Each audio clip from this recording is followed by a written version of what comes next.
what I think is unfortunate is that they were lost of the time. They were lost within the time which had a rampant amount of racism, because nations had been doing that kind of propaganda for a while. Racism is just a piece of human psychology that just goes back in time. It's been something that we've been dealing with for a long time now, and if we can just reconciliate with that in itself and accept that our ancestors were racist and that we no longer want to uphold that, I would say, useless institution, especially for the working class, because it serves nothing in the purpose of the working class. Like, the ruling elites are still going to rule over white people in a certain way, just because you got to have some poor people in order for other people to have all the money, because they don't have equality of outcomes in the capitalist world. They see very, very down on equality of outcomes, but maybe that's not the exact word that we should be looking for either. It's just not equality of outcomes, but fair outcomes is another interesting thing, because the capitalist does see his hoarding of wealth as fair compared to the minimum wage, or the wage that the worker earns. So it's a very interesting dichotomy that's never really going to end, so long as you have a system that is focused on one person making a profit. Then the wage laborer is only going to earn what is necessarily what we call a salary, or a wage, which is basically enough money to pay for the necessities. Really, it's enough to survive but not thrive and prosper. But they always say the chance of upward mobility. Everybody has a chance in America, or a chance in capitalism, to make it big, and compared to feudalism, compared to the old way of serfs, lords, and merchants, we could argue that yes, there's a lot more mobility since then, but the wealth inequality gap that is moving between the wealthy capitalists, the owner class, and the working proletariat class at the bottom, that widening gap is becoming something of a new experience for human beings. We haven't been through this specifically yet, so it's going to be an interesting development as it goes over time. But what I really think would be important for us is for everyone here down at the bottom of the People's Power movement, of the working class, whether you're Republican, Democrat, it doesn't matter, as long as you're in the proletariat class itself of America. I think it's important for us to move beyond white supremacy and racism, because it doesn't serve our interests whatsoever, which our interests would be to have more control and power and democracy within our government, and also to have more democracy and the means of production. Some people are going to say, well, you can't really achieve it with the current government that we have. Maybe, maybe not. But, I think actually at this point right now, judging by how far back America actually is in understanding many different ideas, capitalist realism seems to be really running America, on top of the fact that white supremacy has been running America for a while. We have these two things that seem so intrinsic to the identity of America.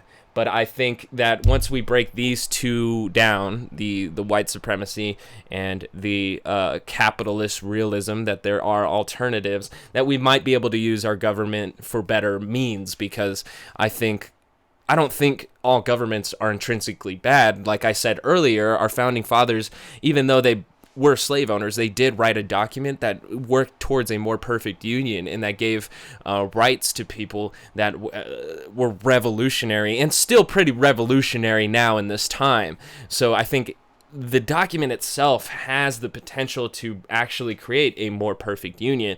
The unfortunate thing is that the owner class has been manipulating the language and building upon with the previous amendments to just kind of fit their needs. And we're going to see that keep on increasing. In fact, we have been seeing it increasing, especially with Donald Trump as president because he is of that capitalist ownership class. So he is going to build that infrastructure for his people, and that's just the way it goes. People may not like it. That's not what, everybody wants to hear. But I'm just recognizing that he is of a certain class that he represents. So I think it's loaded up now, and we can continue with the ACLU's video. Monuments got there because of what they did to uphold the core beliefs of the Confederacy. And the Vice President of the Confederacy, Alexander Stephens, said it as clearly as he could. The Confederacy was founded on the principle that the Negro is not equal to the white man, and that slavery's subordination to the superior race was our natural and normal condition. This is the heritage and culture that they're talking about. And these two examples, That's unfortunate that that's like the heritage that they're holding on to, but it's so implicit now, and I'm not sure it's like even that aware to a lot of these people who are sitting there defending it from their couch, like the Fox News hold on to the heritage type people, like the boomers getting older, not necessarily even hitting the streets as much. Younger people at least are probably doing I want to say Gen Zs and millennials are at least doing the research, reading and taking in right-wing propaganda so that they get a little bit more familiar with the white supremacy. But as you can tell, racism right now in America doesn't reach levels of explicit like it used to, like obviousness that it used to, because it's almost hitting a level for me that the white supremacist has to move in an incognito way until even more parts of leadership is taken over by them, so that rhetoric and policy, maybe just the atmosphere, is then continued to be built. With Trump, it is working pretty effectively. I wanted to go over a little bit of his speech because I only saw tiny chunks of it last night. I played Gunfight with my homie and kind of skipped Trump's speech for the most part, but we have been seeing this rhetoric, though, of Trump wanting to defend the heritage of America and the history of America. But what is the institution and the idea that he is defending by defending this specific heritage and history? While he doesn't outrightly say it's because of the white supremacy, it's because of the racism and the slavery, it's just because that's who we are. And it's that vagueness that the white supremacists that support him now understand it, and the base that's just a Republican are also supporting him because it's still vague enough for not to really place that idea that it's slavery and white supremacy, these ideas that we are upholding in our zeitgeist, in our overall public consciousness. So I found that interesting. That I'm going to give you will let the truth shine through. You may never have heard of John Pelham, but there's a monument to him in Anniston, Alabama. What did he do? Well, he left West Point to join the Confederate Army, and in the words in the Alabama Museum talking about him, what he did was display a genius for dashing to a spot that commanded the battlefield and bravely raining shot and canisters on forces that greatly outnumbered his own. Jesus. He was a genius at killing American soldiers. Stone Mountain, Georgia is the other example. Conceived by the Daughters of the Confederacy, and they began to work with the KKK until 1922 when they ran out of money. But don't worry, the state of Georgia. So that's nearly 60 years after the Civil War. So that means that even then, they're holding on to their white supremacist roots at that time.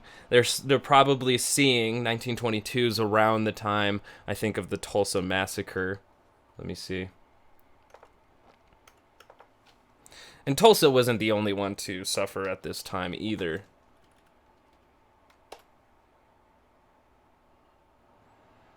let's see here, 1921. So about a year after that as well. So, you have acts and events and then structures reminding black people of where America believes their position is, and it's of a lower class. This is something to acknowledge if we're actually going to become a more perfect union, if we're going to become a greater nation. By saying make America great again is to bring it back to all the times that we've been struggling in the same old shit. Like we have been progressing step by step in changing the way America perceives itself and operates within itself and the communities and everything like that. We've been taking one step forward, but always two steps back. And it's even harder now when you have that rhetoric, make America great again, because that sounds like you want to just keep taking steps backwards, when really it has nothing to do with the moving forward, And so make America move forward, I think, is so much better. But in order to do that, a certain class in America has to acknowledge the role that their ancestors have played and acknowledge any implicit biases that may be lurking in the subconscious, so that we can avoid further systemic racism.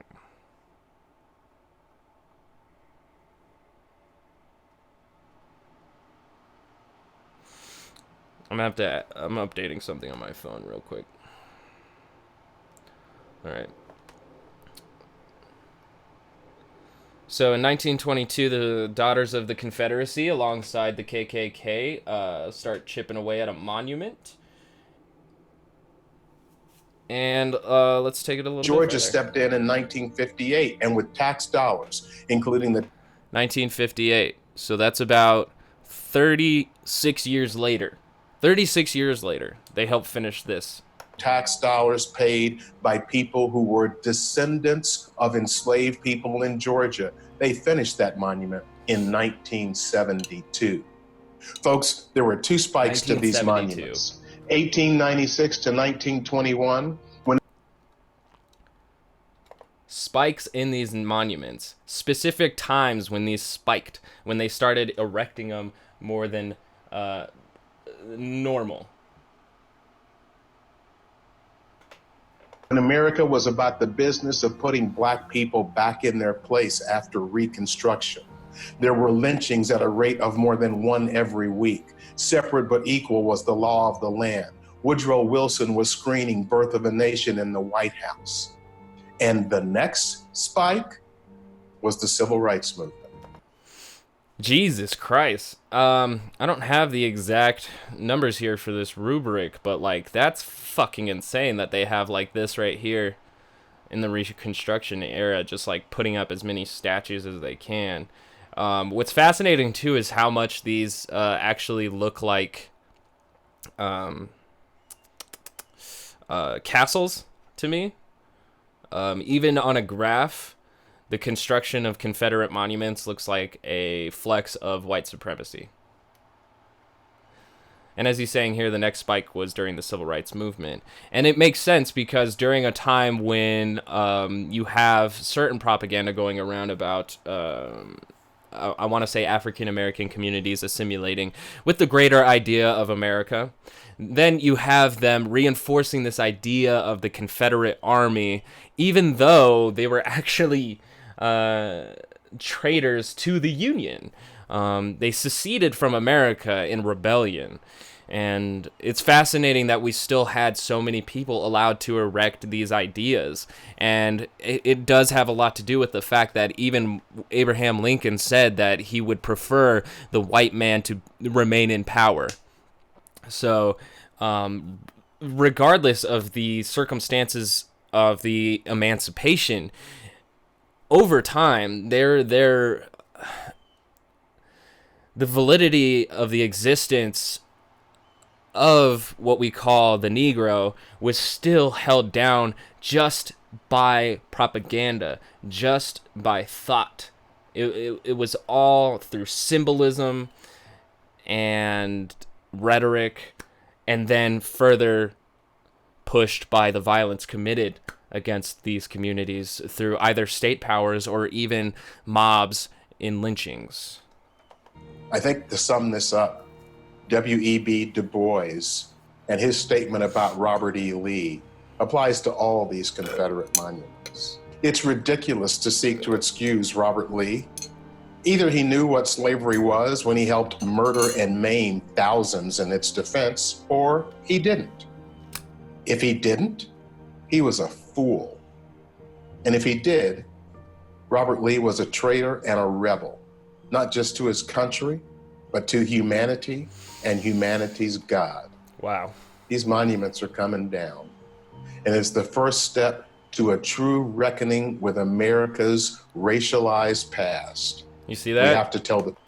It's the first step. He is saying that it is the first step. And can you see right now, like through Fox News and all the right-wing pundits and talking heads and everybody, just how hard it is for them to take this first step?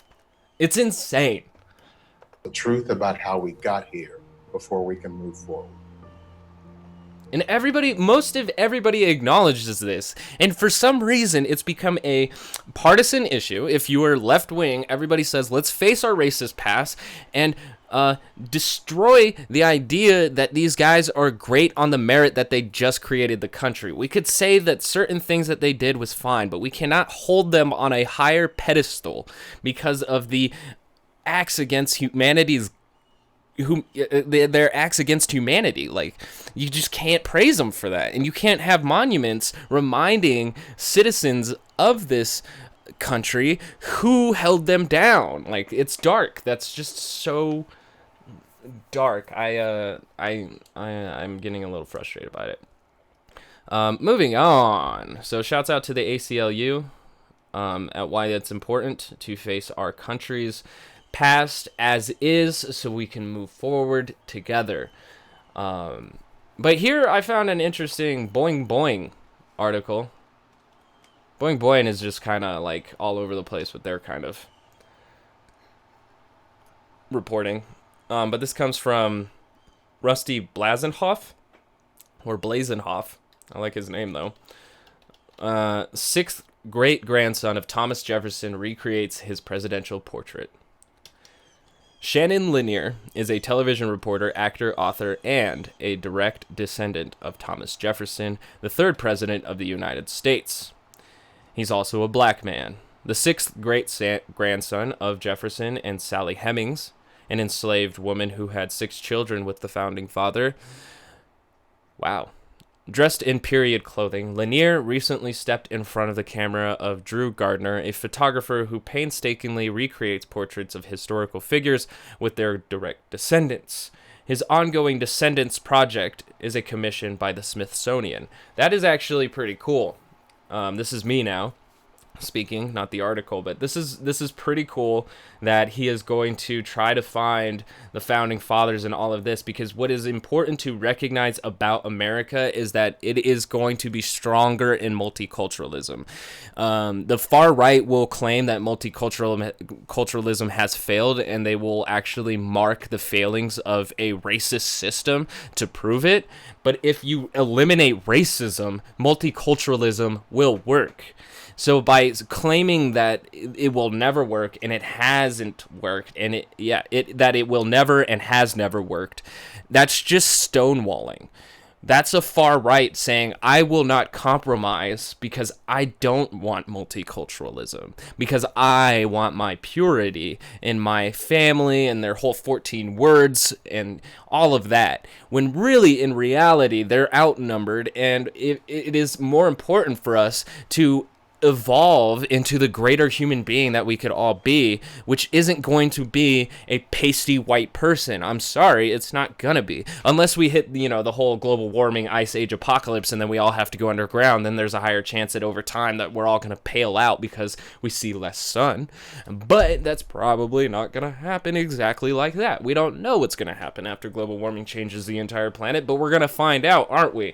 But not if we get past white supremacy and capitalism and then figure out how we're going to move in a social market, eco-friendly kind of economy, and then kind of move around that idea into our politics. But regardless, moving on. I got into a bit of a tangent there. There's a quote here specifically from the article. Shannon Lanier chose not to wear a wig while posing as his great-great-great-great-great-great-grandfather. I didn't want, quote, I didn't want to become Jefferson, says Lanier, who has gone to reunions of Monticello and co-authored the book Jefferson's Children, The Story of One American Family.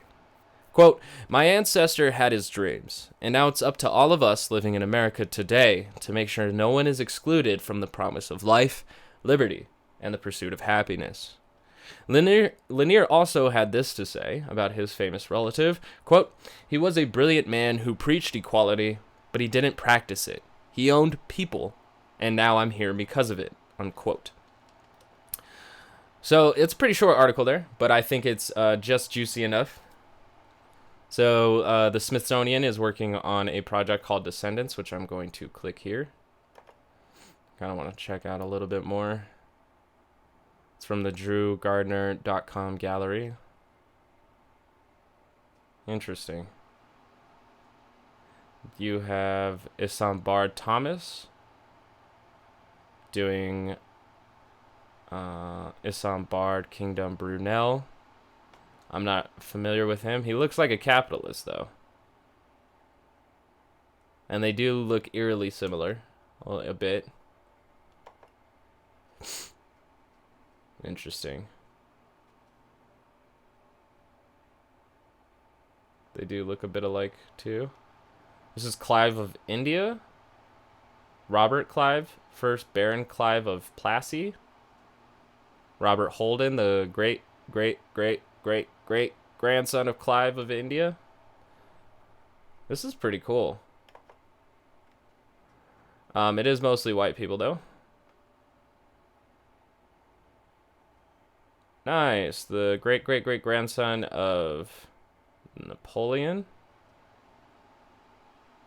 His hair does look a lot like his. They got that pretty close. The recreation is kind of on point there. Nice.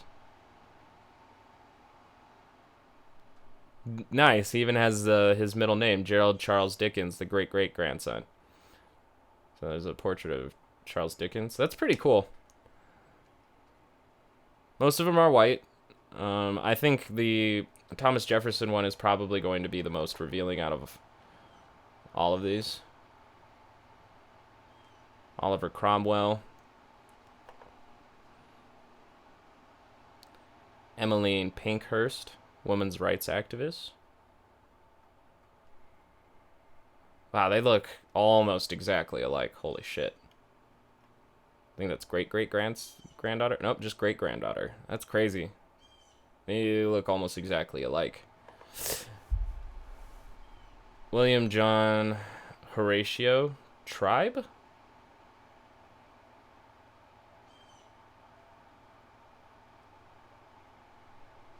Horatio Nelson?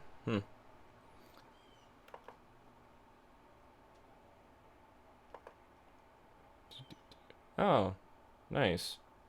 The 15 times great-granddaughter of Lisa de Giocondo, which is the Mona Lisa. Oh, wow. Yeah, she's definitely gone through the generations. That's cool.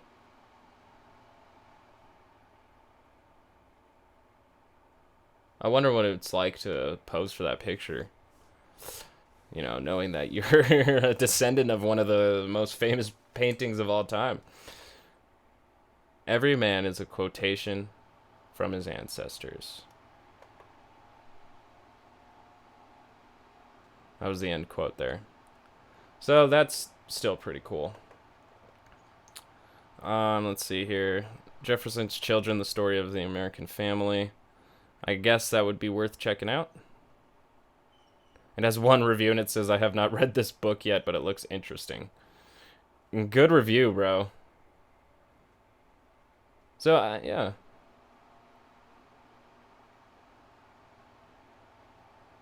Nice. So it's a chronicle of the history of the descendants of Thomas Jefferson and Sally Hemings, who were brought together in 1998 after DNA findings linked the two family bloodlines. That is pretty cool. That's pretty cool. It's only 144 pages as well, so that might be a worthwhile read. And I kind of hope that somebody would turn it into a documentary, because I think it's important to note the multiculturalism that has happened. And unfortunately, in Jefferson's case, it might have happened through rape, but I think it's still important to acknowledge.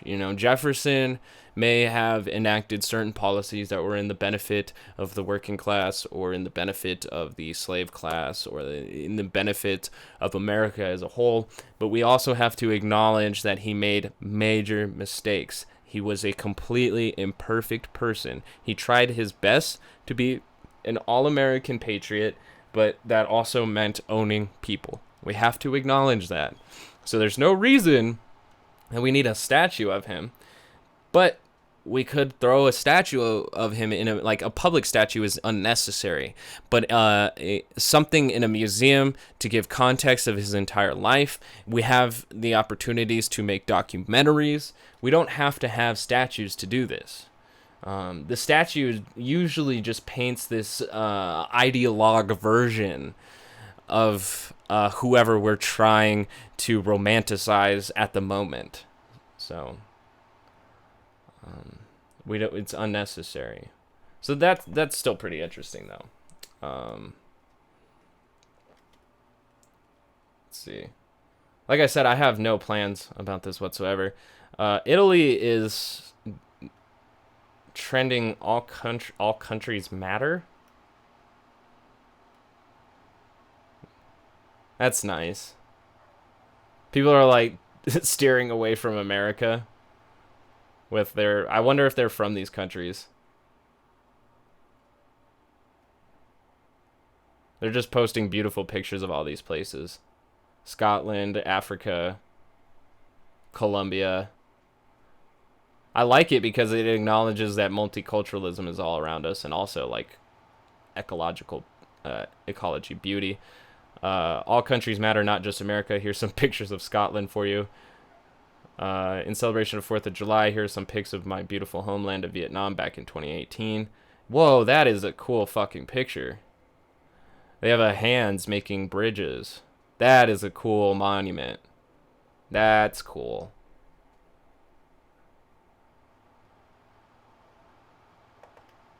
Like, who the fuck would want to tear this down? You know what I'm saying? It's two hands uplifting a bridge of people. Like, the symbolism of that is just wondrous.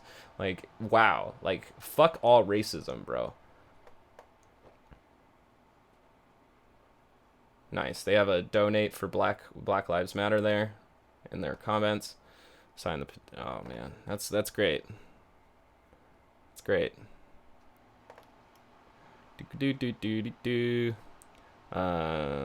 Genovia, Ireland, Tibet, Morocco. Ooh, what another beautiful picture. France. Nice. Proud to celebrate the countries of the world today. All countries matter. That's... wow. Dominican Republic. That's pretty great. I like how everybody really has to just like pile on right now. There's another trend going on in Italy here that says Fratelli di Trump. There's that gif with middle fingers hitting Trump in the face. I'm going to have to translate to see what this means, though. Because I don't know what Fratelli di Trump means. But it doesn't look positive, guys. Does not look positive. Usually you can translate, but I don't...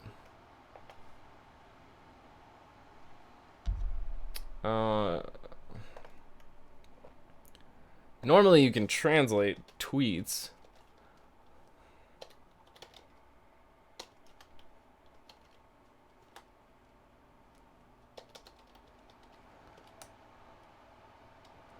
I typed it into Google.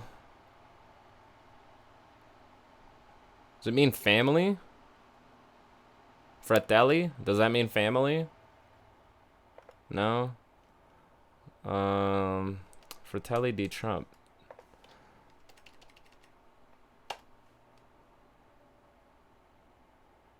What does Fratelli mean, bro? Jesus.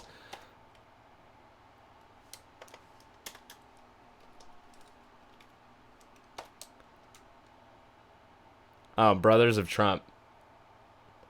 Okay.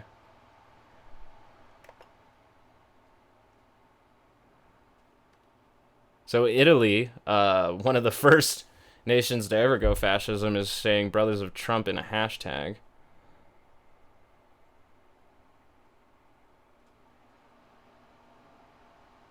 Oh, looks like actually there's something going on in Italy specifically.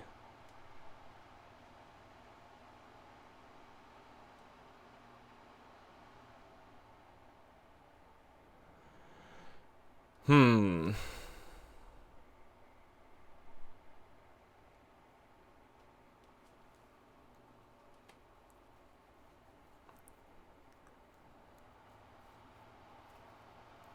Hmm.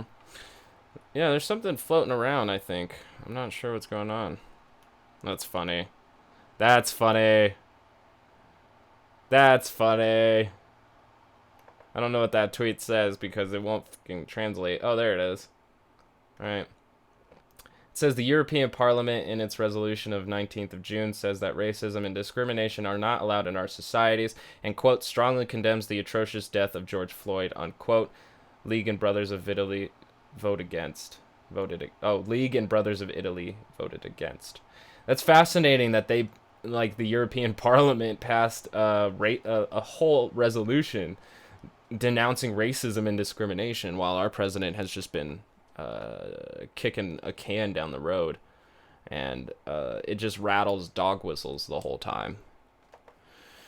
So that's pretty cool. This is all great, isn't it? There's like nothing to worry about. So let's move on here because I did want to look up. That's funny. Who is Candace Owens? We all know who Candace Owens is. I did want to look up breaking news. We have breaking news here, so I might check that out.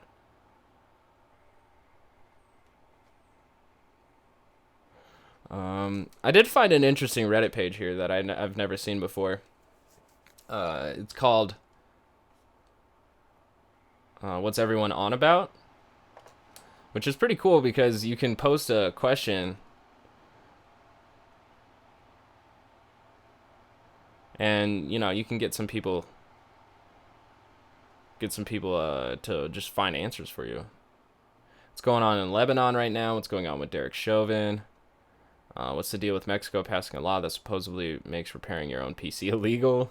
Let's see. Hold on. What's going on with Derek Chauvin? It says it's answered. The person with the question says, I just want to know how his court proceeding is going. Has he been convicted? Will he be set free? It kind of seems like everyone has forgot about him, although I haven't been using Reddit much recently. And the thing is, too, is that his like court date was set so far back that like it is like purposely so long ago that it's like they're trying to get people to forget.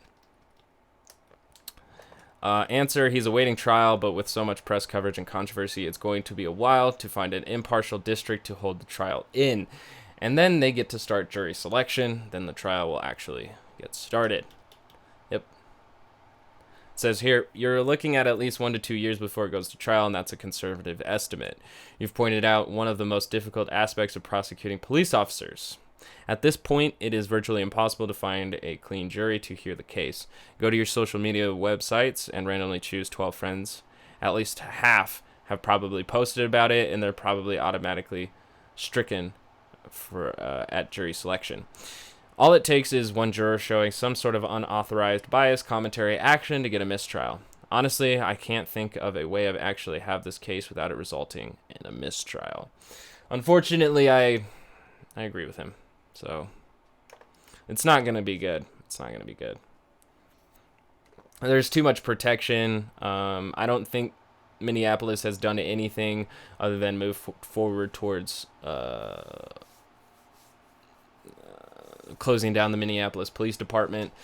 But there's still a lot of state actors and the like in this, like the governor, the district attorneys, yeah, there's still a lot of moving parts here that it's making the case very difficult, and it isn't going to end in the way that we really want it to, and that's just because that's how the system's been built, and we didn't put the necessary reforms in for this case to go the way that it should. Let's see, what is the deal with Colorado police officers being fired for a chokehold picture, and what happened with Elijah McClain? Nice.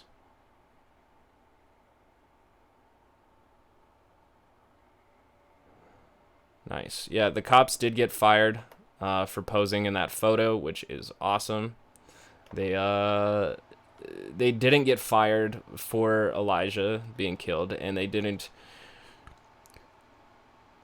get fired at when people were angry. But once the photo came out of them mocking Elijah with the chokehold, they did fire them. And apparently the photo here is from October last year. The police in that photo are from the same department. The photos were taken near or possibly at the site where he died, and one of them was present at the killing. Yep, that is why people are pissed. And shouts out to the Party for Socialism and Liberation. They're doing a lot of work in the area to get the accountability and justice for Elijah McClain that is necessary. Shouts out to their work. So I like this. It's a pretty healthy discussion page here of just, getting people into the loop. I like it. I discovered that page today, and yeah, it's pretty informative. It's pretty informative. If you've got questions, just throw them on down. But I'm going to go in here on our news, like it was the Sunday paper. Let's see if there's anything before I get into Trump's speech a little bit. Yep, 14 hours ago, protesters in Keystone blocking road to Mount Rushmore declared an unlawful assembly. Unicorn Riot does have a good 4-hour stream on their YouTube channel of the protests on Mount Rushmore, and I think it was pretty important. I did take in a little bit in my stream last night, and there was a bit of conversation on white supremacy, but nothing was really done. I mean, they had everything against them. The president wanted to do his rally, his nationalist rally, and there was nothing that they could really do. It's too unfortunate. Nice. Judge bars Portland Police Bureau from arresting journalists during protests. That's a good one. This is a good development right here, because they have been fucking brutal to Portland journalists that are there, and there has been some seriously unjustified acts by the police here. So I'm going to read the local news article real quick. Temporary restraining order in effect for 14 days. Oh my god. They have 2 weeks. The journalists have 2 weeks of restraining order against the police. But let's read it here. It's by the Coin 6 news staff. A federal judge has granted a temporary restraining order filed against the Portland Police Bureau that prevents the arrest of known journalists when officers order protesters to leave an area. The order, signed Thursday by U.S. District Judge Michael Simone, is in response to a lawsuit filed by several people who accuse Portland police of violating the First and Fourth Amendments during protests sparked by the death of George Floyd. The temporary restraining order will be in effect for 2 weeks. Police can still make arrests if they have probable cause to believe a crime has been committed. Portland police are also temporarily barred from seizing any photographic gear or press passes from known journalists or legal observers, and they also can't order them to stop photographing, recording, or observing protests. This has been happening so much, and it has actually led to the point of the people have, including George Floyd's brother, going to the UN Council of Human Rights to demand that they investigate the human rights abuses, and this is actually one of them. And it's fascinating, too, because America has always claimed how much it respects the First Amendment, and so far we've been seeing them not uphold that ideal at all, and in fact they've been attacking it. And the president emboldens them by calling everybody at the protests anarchist thug looters. So this is definitely a failing in the state of America, and the whole idea that we uphold our rights to the zenith when we really don't. The article continues, a legal observer is defined in the restraining order as someone wearing a green National Lawyers Guild issued or authorized legal observer hat, typically a green NLG hat, or wearing a blue ACLU issued or authorized legal observer vest. That they redefined it to a very narrow view because apparently they had too many people photographing and doing this, and they don't also want protesters to be just lumped into that with if they have like a press badge on or a helmet that says press on it, which has been pretty normal. But now they have to go through what they call authorized entities to get either through the National Lawyers Guild or through the ACLU, which I think either or are probably going to give as many passes out as they can, because it's important that these things be recorded. And they have the court ruling here document, so if people wanted to read that. So that's cool. Good job, Portland. Now, if the police can actually do that, that would be great, because they did ban tear gas and have continued to use tear gas. So, awesome.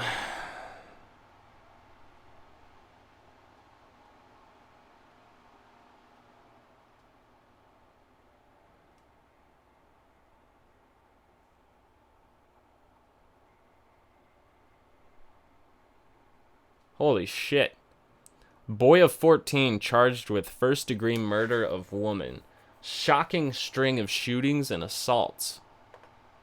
This is CBS reporting this. Or CBC. Sorry, this is Canada. Oh, okay. Holy shit. Canada.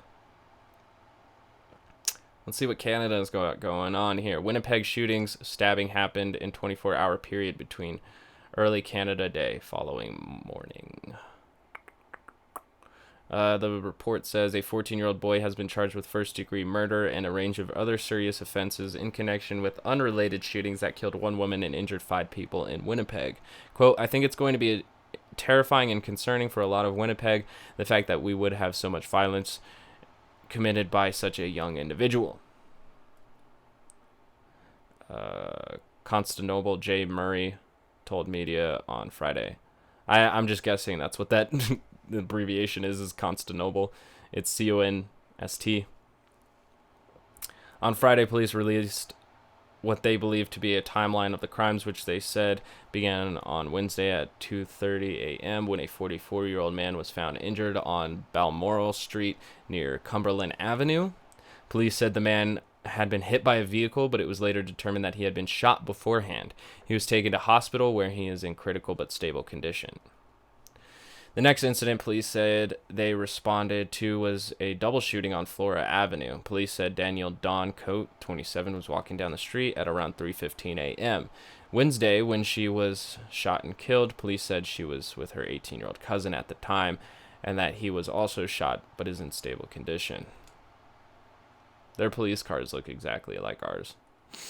Just after midnight on Thursday, police said they responded to another incident, this time at the National Historic Site known as the Forks. Not familiar with the Forks. They said a 40-year-old man had been shot and another man had been stabbed. The man who was shot was taken to hospital where police say is in stable condition. On Friday, investigators say they had also learned of a fourth shooting that had previously been unreported. They say they believed an unidentified woman was shot at the 100 block of Isabel Street between the first two incidents. Jesus Christ. Police say they believe the woman and a man she was with then left the area on foot. Jeez. Officers arrested the teen Thursday afternoon in the North Kildonan area. Soon after, police said they also recovered a gun that they believe was used in all the shootings. Murray said it's not yet known how the teen got the gun. Police said none of the people who were shot knew the shooter or each other, save for the 2 cousins shot on Flora Avenue. Interesting. The 2 cousins shot know who this was. Murray didn't say whether investigators knew of a specific motive, though he suggested first-degree murder charges are usually laid in premeditated murders.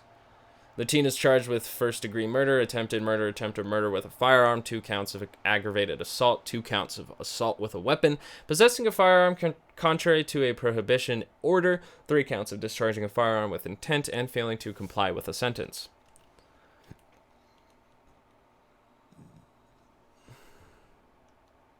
Murray said that given the 4th unreported shooting, it's possible there are other incidents police don't yet know about, and more charges could be on the way.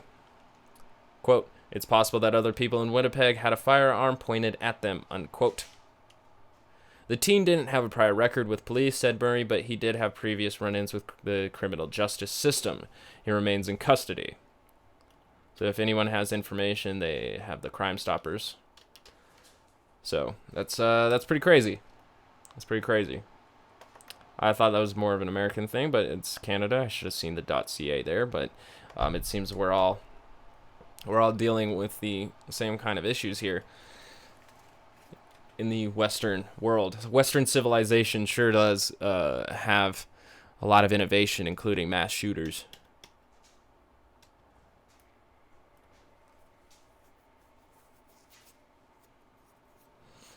Let's see. Jesus Christ. Let's see where this is coming out of.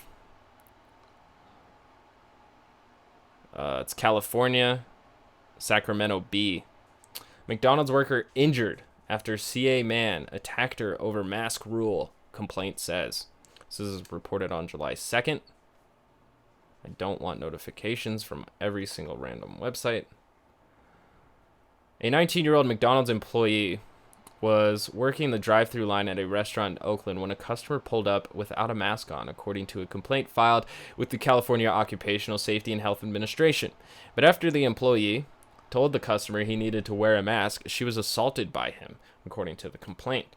Oakland police confirmed that the assault that Resendez, the victim, was assaulted and threatened, and the San Francisco Chronicle reported.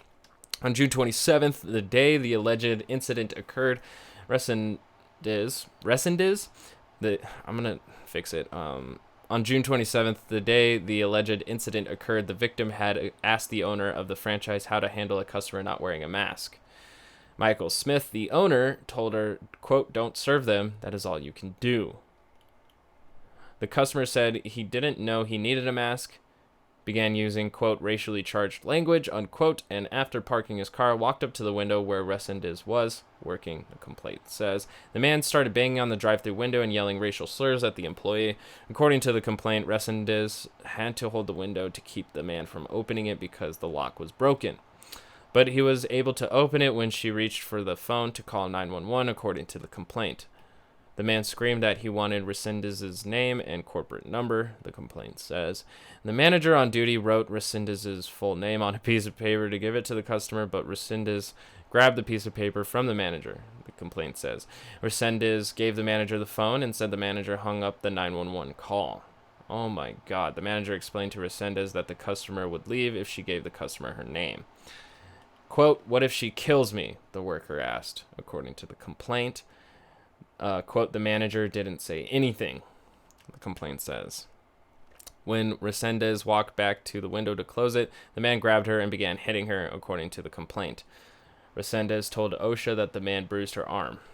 Resendez said the manager prevented her from moving away from the window and restrained her from defending herself. The manager sounds complicit to this kind of shit.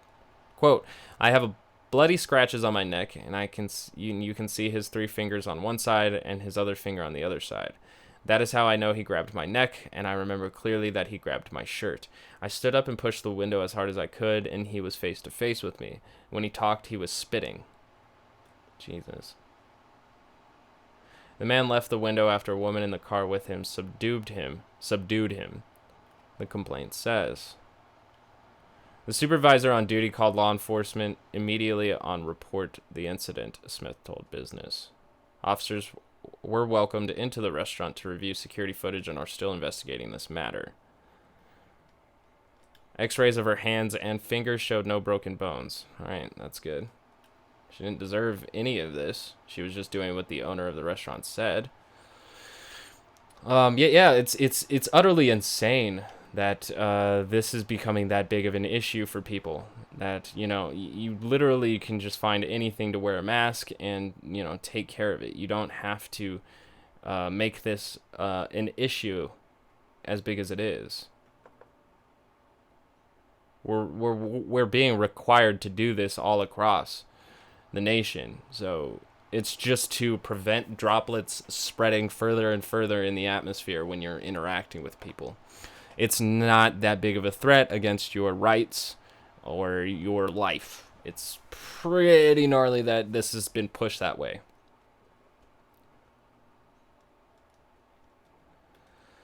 And more Elijah McClain news. Elijah McClain was injected with ketamine while handcuffed. Some medical experts worry about its use during police calls. Me too. I don't really need to get into that because it's insane that they even injected 500 micrograms into Elijah McClain, who's estimated to be around 140 pounds. They used enough for a man of 300 pounds. He died 2 days later of cardiac complications. So... yeah, the Elijah McClain case is still unfolding. But like I said, the Parties for Socialism and Liberation is doing a lot of work in the Aurora area to get the accountability and the justice that Elijah deserves. So please follow them for any updates in the movement that is going on there.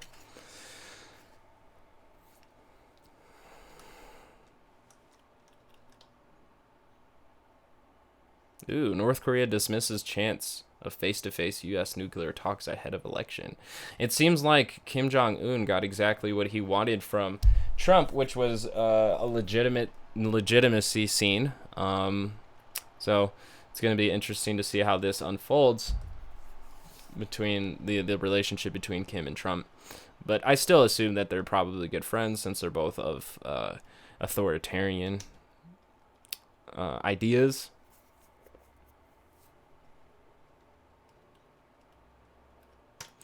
All right.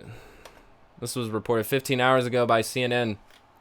The FBI is assisting a hate crime investigation after a noose was found at a Kalamazoo, Michigan high school. Not good. So we have CNN reporting by Rebecca Reese and Leah Asmalash. Sorry, I pronounced that wrong. The article reads...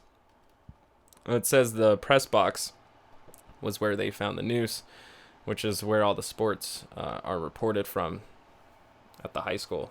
It's at the stadium. So a hate crime investigation was launched after a noose was found hanging from the press box of a high school football stadium in Michigan. Security staff at Kalamazoo Central High School discovered the noose Thursday afternoon, according to a news release by the Township of Kalamazoo Police Department. The incident is being investigated as a hate crime with the assistance of a local field office of the FBI, the police said. Quote, since we are still in the early stages of investigating this reprehensible offense, we ask for patience as we review surveillance footage and interview witnesses, Kalamazoo Police Chief Brian Ergang said in the release. Police are collaborating with the school system and other local and state law enforcement partners. Last month, the FBI launched an investigation after a noose was found in the locker of a black firefighter in a suburb of Minneapolis. A noose was also found last month in Bubba Wallace's garage stall in Talladega Superspeedway. Meanwhile, Home Depot has changed its policies on selling rope after a customer reported finding several nooses hanging in a North Carolina store. Oh my God. Lynchings are pretty bad, but throwing around the symbol of lynchings is pretty fucking bad, especially right now. White supremacists are feeling extremely emboldened right now. So I wanted to click on that article specifically that says Home Depot changes rope sales practice after noose is found in store. The reports about a noose came on the same day. And so this is why you can I did not tell you to start playing. All right. Home Depot has changed the way it sells rope after a customer reported finding nooses hanging in a North Carolina store, the latest in a series of similar incidents at its stores in recent years. In early June, as the nation faced widespread protests over the killing of George Floyd, a Charlotte resident said she found 2 nooses hanging in a local Home Depot. She told a local news station she was shocked to find the knots displayed openly on store shelves. Home Depot released a statement saying it was, quote, appalled and disturbed by the incident, unquote. Yeah, I'm sure a corporation, Home Depot, was appalled and disturbed. I'm sure it felt a lot of emotions. Home Depot, a hardware store. But it wasn't the first time Home Depot was alerted to nooses in its stores. As a result, the company has decided to sell shorter pre-cut lengths of rope instead of rope wrapped on large spools. Quote, unfortunately, we've had some instances where spooled rope was used to create hate symbols, and we're not going to tolerate it, Home Depot spokesperson Margaret Smith told CNN Business on Thursday.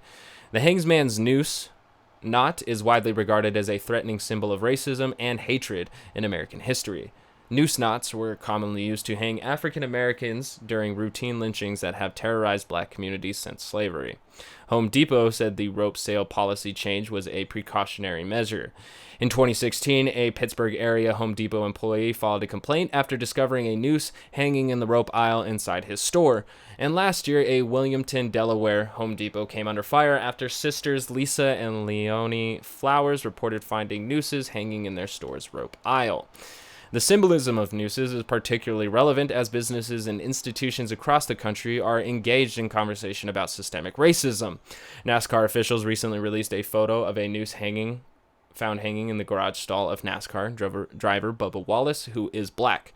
NASCAR personnel found the knot at the Talladega Superspeedway in Alabama on June 21st, officials said. An FBI investigation determined the incident was not a hate crime after investigations discovered the noose had been hanging in the stall since October of last year. Dicks. Quote, it was a noose, unquote, said Wallace in response to the FBI investigation. Quote, whether tied in 2019 or whatever, it was a noose, unquote.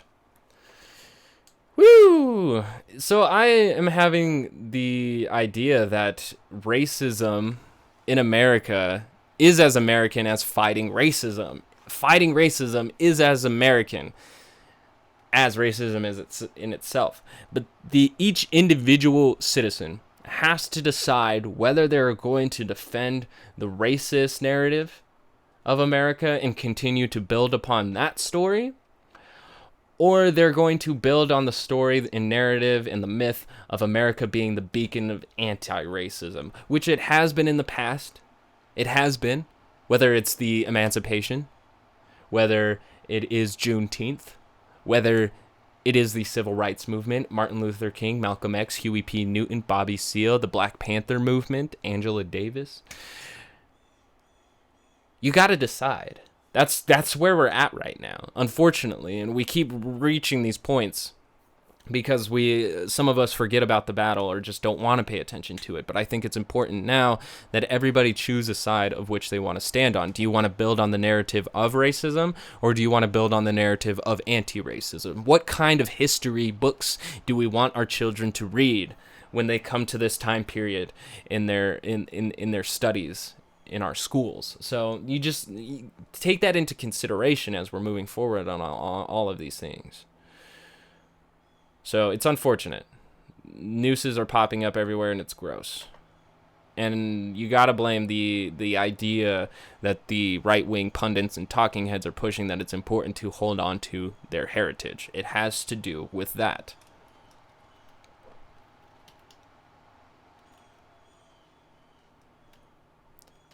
Oh God, we also have to free the woman. Forced to have sex in exchange for toilet paper, ex-inmates detail abuse by guards in New Jersey women's prison.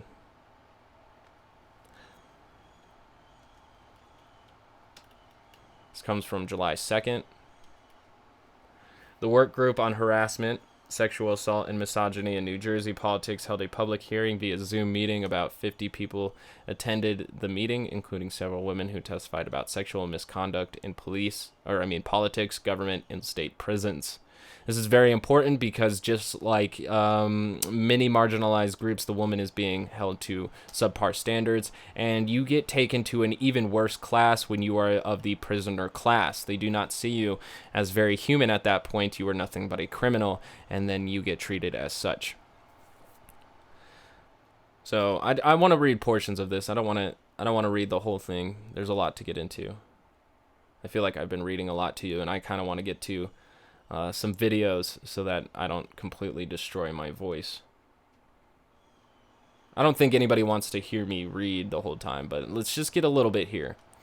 There were stacks of toilet paper in the storeroom at the Edna Mahan Correctional Facility for Women in Hunterdon County. But when inmate Marianne Brown asked a guard for a roll, he fired back a question of his own. Quote, "I was told, 'What are you going to do for me?'" unquote, recalled Brown, who was serving a 21-year sentence for kidnapping. Brown was confused, but quickly realized what the corrections officer was suggesting. Quote, "Then it hit me. You know what it meant. Are you going to give them oral sex?" unquote, Brown said. Over the years, she said she saw too many abuses at the women's prison to count, including male and female officers who sexually assaulted inmates, groped prisoners, and demanded sexual favors for access to essential items, including sanitary pads and forbidden treats, like bubblegum. She filed grievances against corrections officers, only to see those reports, quote, "ripped up in front of her face," said Brown, who was released in November after completing her sentence. "We didn't pursue a lot of things," she said.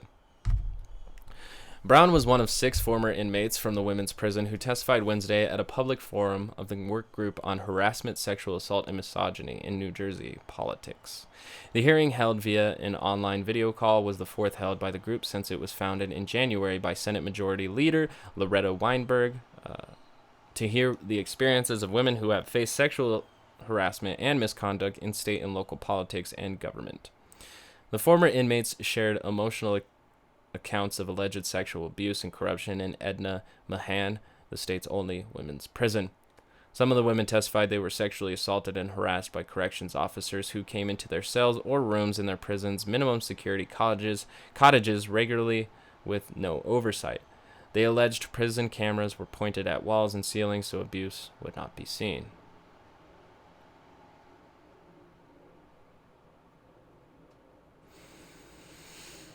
Yeah, so we're basically locking up women and allowing the prison guards to get away with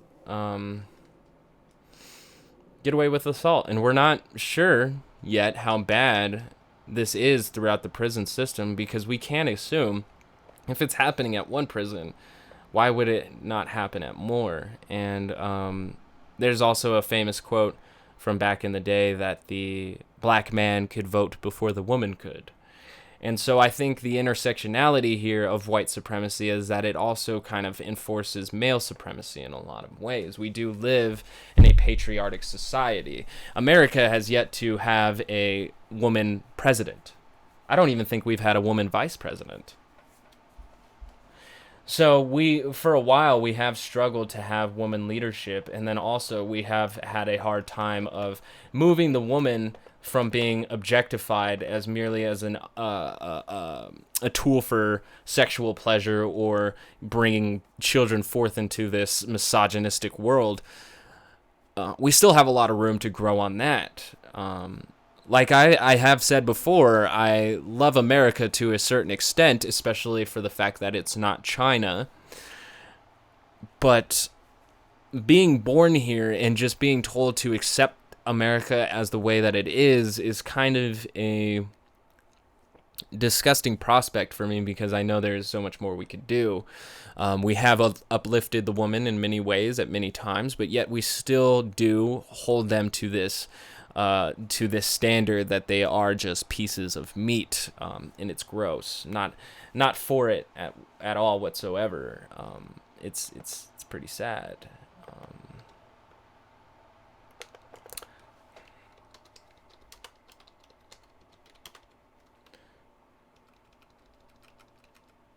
I was going to look up first American woman vice president.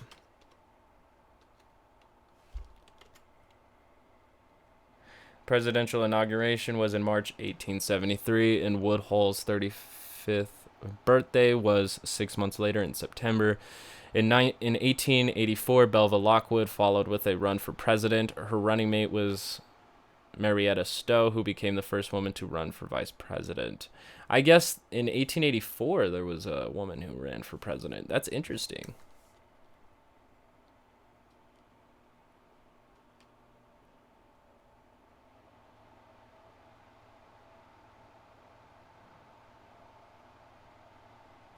Yeah, we still haven't had a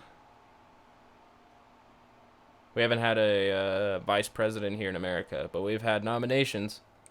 And Biden could appoint the first woman vice president. He said that he's been looking into that.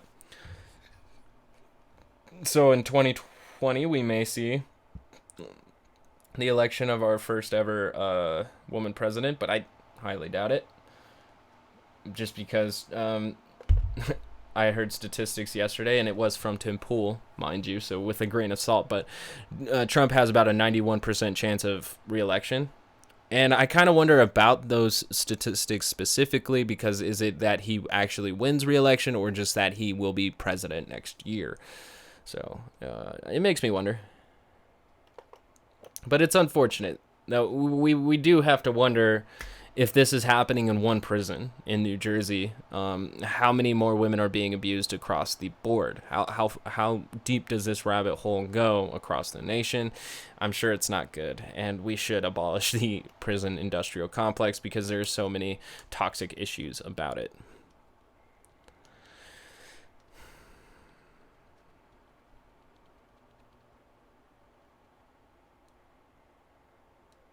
Oh my God. Coming here from spokesman, George Floyd mural vandalized in Spokane. They painted out his face with white. He used white paint to outpaint his face.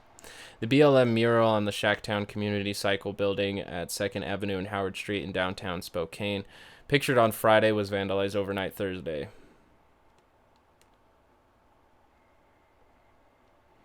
Yep. Racism is coming back louder, louder. It's getting louder. It's getting louder because it feels comfortable. Yep. Cops arrest in hate crime interracial couple attacked by man with knife at Bowie Giant.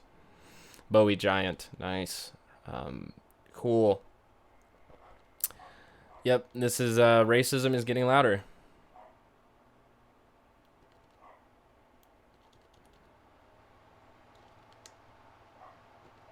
Oh my God.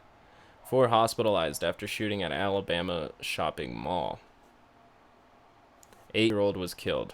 3 injured shooting at Alabama mall. Jesus Christ. An 8-year-old boy was killed Friday in a shooting, and this is reported by AP News. An 8-year-old boy was killed Friday in shooting at an Alabama shopping mall that left 3 other people injured, police said. Hoover Police Chief Nick Derzis said the child was killed in the afternoon shooting at the River Chase Galleria. The police chief said a girl and 2 adults were also hospitalized after the shooting. The Bessemer City school system identified the 8-year-old victim as Royta Giles Jr., pronounced Royte Giles, who would have been a 3rd grader this fall at Jonesboro Elementary School. May he rest in peace.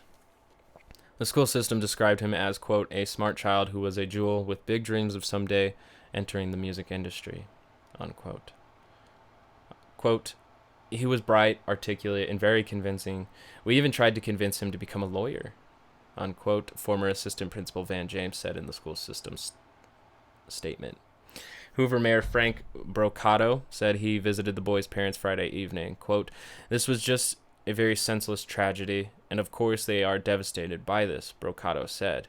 He asked residents in the city to pray for the family. Police did not give a motive for the shooting near the food court inside the mall.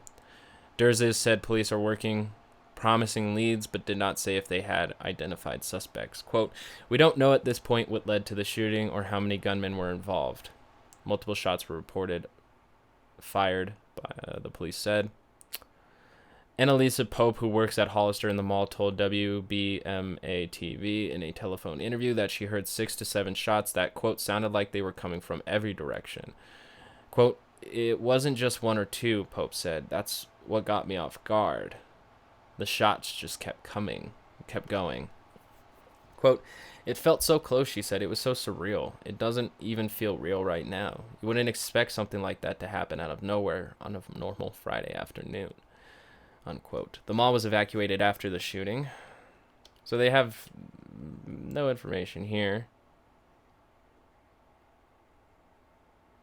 The mall in suburban Birmingham was the site of a 2018 police shooting where an officer fatally shot a black man with a gun after mistaking him for the gunman in an earlier shooting at the mall. I remember this story. I remember that story specifically because we were like, yo, what stops a bad man with a gun? A good man with a gun. And then we learned that doesn't count if you're black because he was shot. The shooting of 21-year-old Amantic E.J. Bradford Jr. prompted a series of protests at the mall. The Alabama Attorney General's office cleared the officer, saying he acted, quote, reasonably under the circumstances, unquote, in the encounter that spanned approximately 5 seconds. Fuck that shit.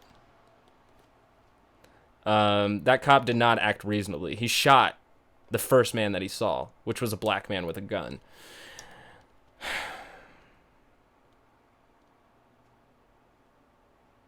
It's too bad. This is horrible. This mall is just horrible. And I hope they find more information and figure out who did this because the 8-year-old boy did not deserve to die for any reason. For any reason. There's no reason that an 8-year-old should be shot.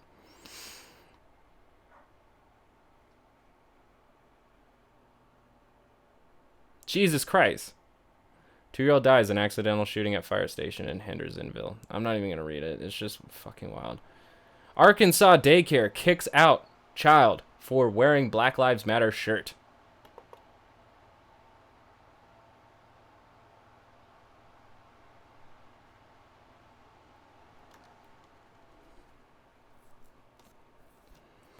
This is reported by the local news of Little Rock, Arkansas. A mother in Arkansas says her 6-year-old daughter was kicked out of daycare for wearing Black Lives Matter shirts. The daycare says it's not about race, it's about keeping out political messages. Black Lives Matter is a political issue. This is the country that we live in. Black Lives Matter shouldn't be a political issue. It should merely just be a consciousness issue that we have to tell people. For 6-year-old Jorny Brockman, the living room takes the form of her old playground, but she says she misses the old one. Quote, of course, Friday she asked, well, can I go back on Monday? No, you can never go back, said her mother. A tough message to hear as a kindergartner. But her mom says the even harder one was the call she got from the school's director over her daughter's shirt. Quote, and she was like, well, I don't like it. I don't agree with it, and I would prefer it if you didn't send her to school in it again. She says she reported the issue to the state and was told as long as there's no profanity, she was in the clear.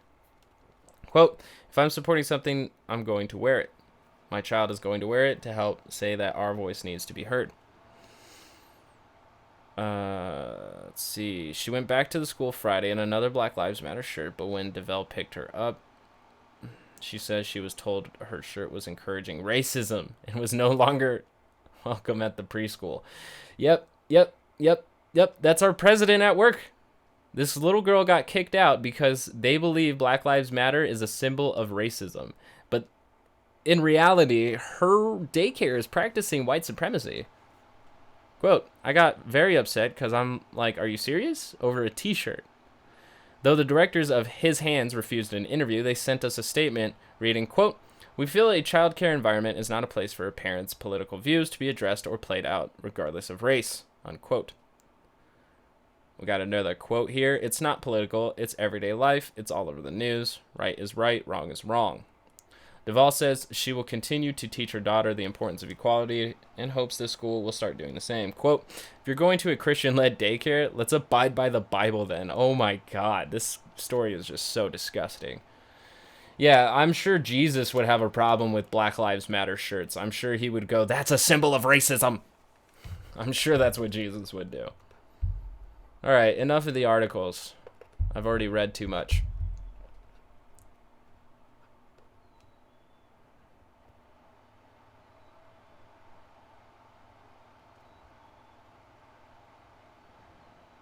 There's not much in the breaking news here, but let's just go. Let's get a little bit of the Trump speech, because what I've been saying for a bit here is that what I've been saying here for a little while now is that what Trump says is very important for the atmosphere of America. Secretary Bernhardt, we very much appreciate it. Members of Congress, distinguished guests, and a very special hello to South Dakota. As we begin this 4th of July weekend, the First Lady and I would wish each and every one of you a very, very happy Independence Day. Thank you. Let us show our appreciation to the South Dakota Army and Air National Guard and the U.S. Air Force for inspiring us with that magnificent display of American air power. And of course, our gratitude, as always, to the legendary and very talented Blue Angels. Thank you very much. Let us also send our deepest thanks to our wonderful veterans, law enforcement, first responders, and the doctors, nurses, and scientists working tirelessly to kill the virus. They're working hard. I want to thank them very, very much. We're grateful as well to your state's congressional delegation, Senator John Thune. John, thank you very much. Senator Mike Rounds. Thank you, Mike. And Dusty Johnson, Congressman. Hi, Dusty. Thank you. And all others with us tonight from Congress, thank you very much for coming. We appreciate it. There could be no better place to celebrate America's independence than beneath this magnificent, incredible, majestic mountain monument to the greatest Americans who have ever lived. Today we pay tribute to the exceptional lives and extraordinary legacies of George Washington, Thomas Jefferson, Abraham Lincoln, and Teddy Roosevelt. All of them did kind of serve white supremacy. Yes, sir. I am here as your president to proclaim before the country and before the world, this monument will never be desecrated. These heroes will never be defaced. It's fascinating that, like, the American myth is just so strong that he doesn't have to actually defend the characters. He only has to defend the idea of them. Their legacy will never, ever be destroyed. Their achievements will never be forgotten. And Mount Rushmore will stand forever as an eternal tribute to our forefathers and to our freedom.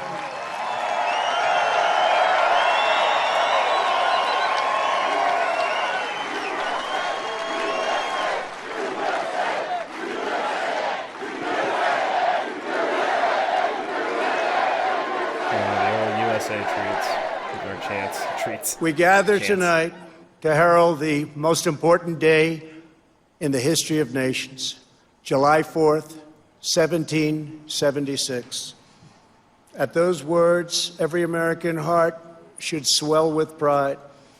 Every American family should cheer with delight, and every American patriot should be filled with joy, because each of you lives in the most magnificent country in the history of the world, and it will soon be greater than ever before.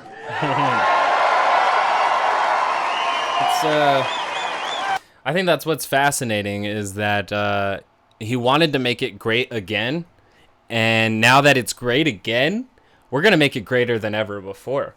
And, you know, with the type of atmosphere that this is all surrounded by already, I have to beg the question. I have to ask, what exactly is the great that he is symbolizing here? Is it having a healthy economy, or is it actually just the idea of the heritage that this country was founded upon, which is racism, white supremacy? Holding down, that's what splits the working class and allows the elite class to get away with so much more. It's the same idea that most Hitlerians, I don't know what the fuck to call them, but by creating that other, that perceived threat within the nation, that allows you to move forward on acts of violence against fellow citizens and neighbors. It has nothing to do with a constructive discourse in the halls in marketplace of ideas. And it has nothing to do with that. It merely there is an opposition out there coming to destroy the idea of America that you hold so sacred. I will not allow it. You will not allow it. We stand against the enemy. And that's like, this isn't a healthy way to live in a society that claims to be a democracy, or a place that upholds the idea of free speech, freedom of religion, and the like. So this is a toxic atmosphere. Although a lot of these patriots see it as the opposite of that, because a lot of people have been sold on the idea that many of the progressive movements within America are actually degenerative. They see trans rights as a slight against God and a slight against the American fabric. They see the affluence of African Americans also as just another form of degeneracy. It's pretty wild, and it's going to be hard combating this, because without them acknowledging that this is a toxic, regressive way of looking at the world, then we're just going to keep bouncing back and forth.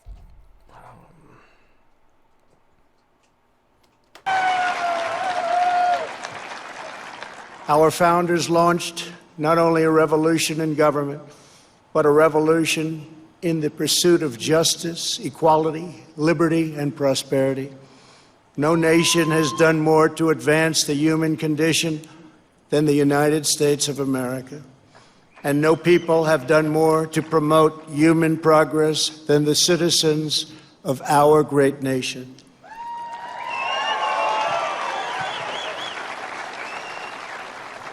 It was all made possible by the courage of 56 patriots who gathered in Philadelphia 244 years ago and signed the Declaration of Independence. This is like a State of the Union They address where they have enshrined to a divine applaud truth after every that changed the world sentence forever punchline he hits. when they said, all men are created equal. It's fascinating that he says that it's so important that we recognize that all men are created equal, but then ignores the fact that they did exclude certain classes from this phrase. Like the people who spout about how important it is to have certain liberties and freedoms, but then take it away from certain people for whatever reasons that they would front as if it's not white supremacy. It's very fascinating that he would just ignore this, but that's exactly what you need to avoid having this serious conversation about how we're going to eliminate systemic racism and the institution of white supremacy from the minds of Americans. Because, like I have said before, it does not help the working class. It does not help us come together and unionize against tyranny. These immortal words set in motion the unstoppable march of freedom. Our founders boldly declared that we are all endowed with the same divine rights given us by our Creator in heaven, and that which God has given us, we will allow no one ever to take away, ever.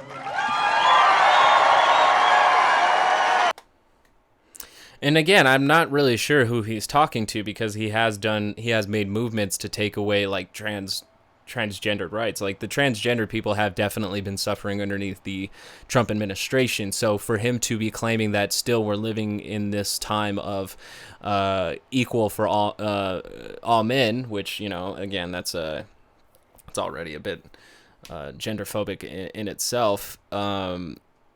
But like the definition of men should be broadened into that sapient idea of man. I don't see that as inherently against. It does kind of hold up the idea of patriarchy a bit, as we like hold man above the woman. But at the same time, we do have to figure out how we can say like all men or all sapiens are created equal. Well, I think the ultimate transcendence would be all lives are created equal. Because we do need to fix a lot of even our agriculture and a lot of things like that. So, oh god damn, like fuck, dude, there's so much work to be done, and it's just like I hear in his rhetoric just them building a mental wall around progress. Like we're never gonna get through the Trump wall. He is only making it worse, and I can't imagine what another 4 years is gonna be like with all of this already emboldened racism.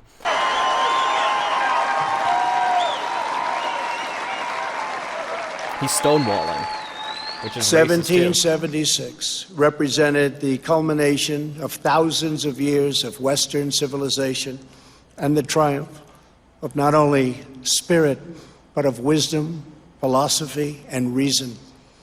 And yet, as we meet here today, we have to acknowledge, too, that those things are not exclusive to Western civilization. Eastern and Middle Eastern civilizations have been making huge strides towards science, mathematics, philosophy, religion, all kinds of things.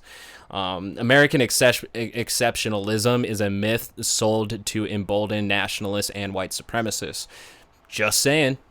Tonight, there is a growing danger that threatens every blessing our ancestors fought so hard for, struggled, they bled to secure.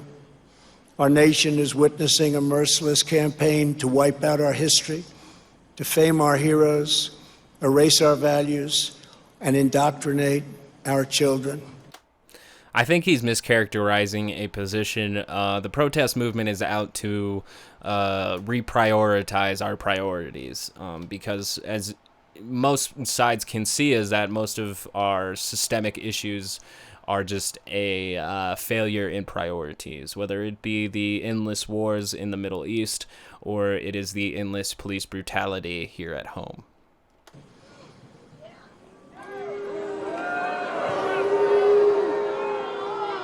Please express your animosity. Angry mobs are trying to tear down statues of our founders, deface our most sacred memorials, and unleash a wave of violent crime in our cities. Many of these people have no idea why they're doing this, but some know exactly what they are doing. It's fascinating because, like, most people who are in opposition don't know why they're doing this, because they only get their side from either the president or Tucker Carlson or Charlie Kirk, Tim Pool, Steven Crowder. Tons of people who are just kind of holding back this idea of moving forward in the ways that we have to. You know, we cheered for the people of Iraq when they tore down that statue of Saddam Hussein, but we don't hold that same values to the oppressive leadership that we've had in the past either. But that's only because they represent that idea of whiteness that people want to continue to hold at high regard. But, you know, multiculturalism in America seems to be almost inevitable, but they want to take it to the point of what? A civil war, to then either eradicate all the colored people or put them in chains. It's just not a way of thinking that is going to move anybody forward whatsoever. They think the American people are weak and soft and submissive. But no, the American people are strong and proud. And he's right here also kind of even moving protesters away from being considered as people of American, citizens of American. He, by saying they think American people are this, he's eliminating the idea that these protesters are American. And like I had said earlier, racism is just as American as the fight against racism at this point, but the individual citizen has to decide what side they're going to sit on, because by defending this history and this heritage in the way that Trump wants to, and the way that a lot of these talking heads want to on the right side, it's fighting for racism in holding on to the institution of white supremacy by having these symbols of white supremacy littered throughout the nation, mostly in the southern states, but it seems that they are all over the place, and we have to do our best to try and replace them with leaders who actually try to benefit everybody and not just white supremacy. But again, like, I don't even think we need to have statues for anything. I think it would be ill if we just had monuments like the thing that we saw in Vietnam earlier, where it's two hands holding up a bridge. Like, that is so fucking ill. Like, fuck in a specific worshiping of idols. Like, it would be great if we could worship ideas and not have that represented by people who either fought for slavery or who had slaves or who supported the idea of white supremacy. And they will not allow our country and all of its values, history, and culture to be taken from them. And he says that's a very subtle call to action. I talked about that, and I think a previous transmission, it's the Ken and Karen's call to action, the McCloskey story. We've had several right-wing call to actions, and as we get closer to November, I think they're going to become even more crazy. I really do. I think there's going to be a lot of action because they're making calls now, and there's already been the nooses found. There's already been shootings. There's been so much going on building up towards this civil war, and I don't think Donald Trump is worth a civil war. I don't think people holding on to this heritage is worth a civil war either. It really needs to be just let go of. The racist past needs to be let go of. It needs to be acknowledged, and we need to let go of those who worshipped white supremacy. I'm just going in circles now at this point.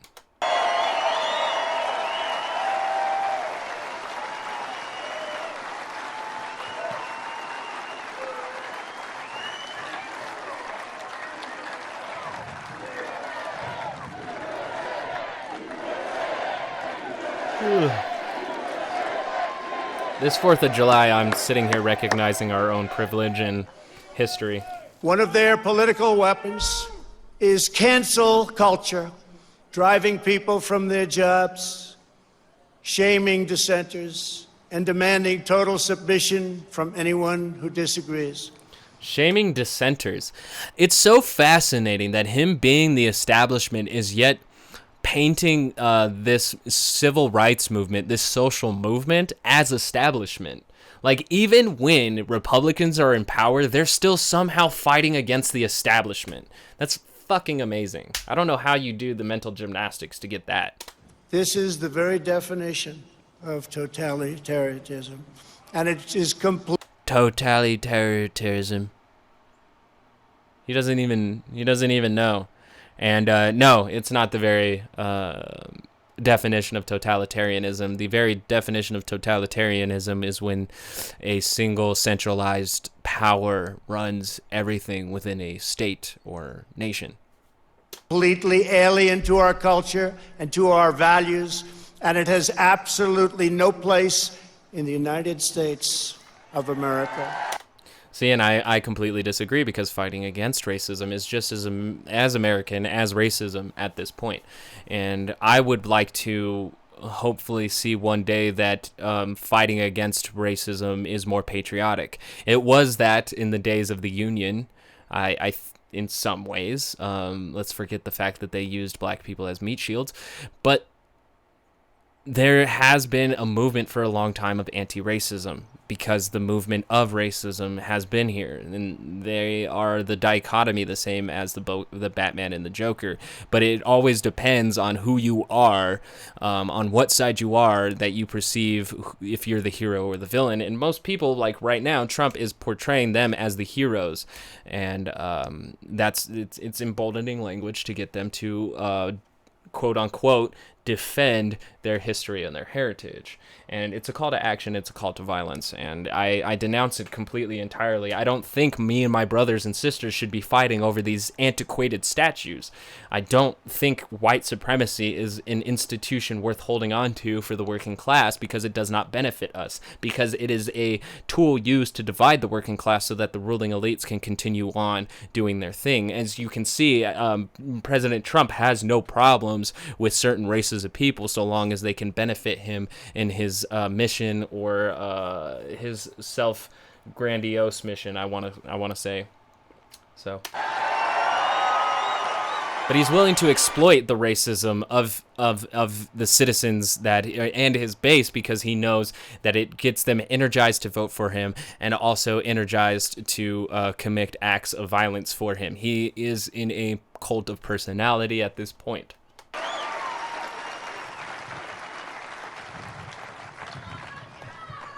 Yeah, I think I'm gonna go get some water real quick.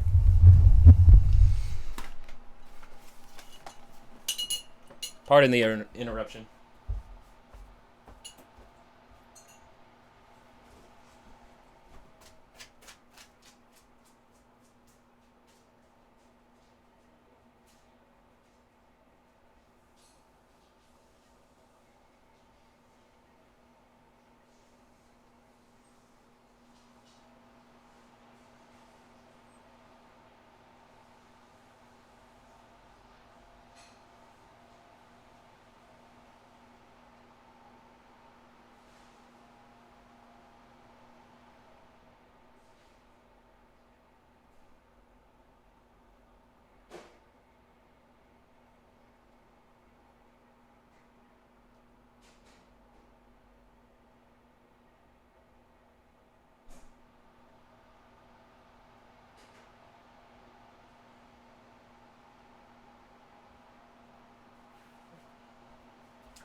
I got that holy water.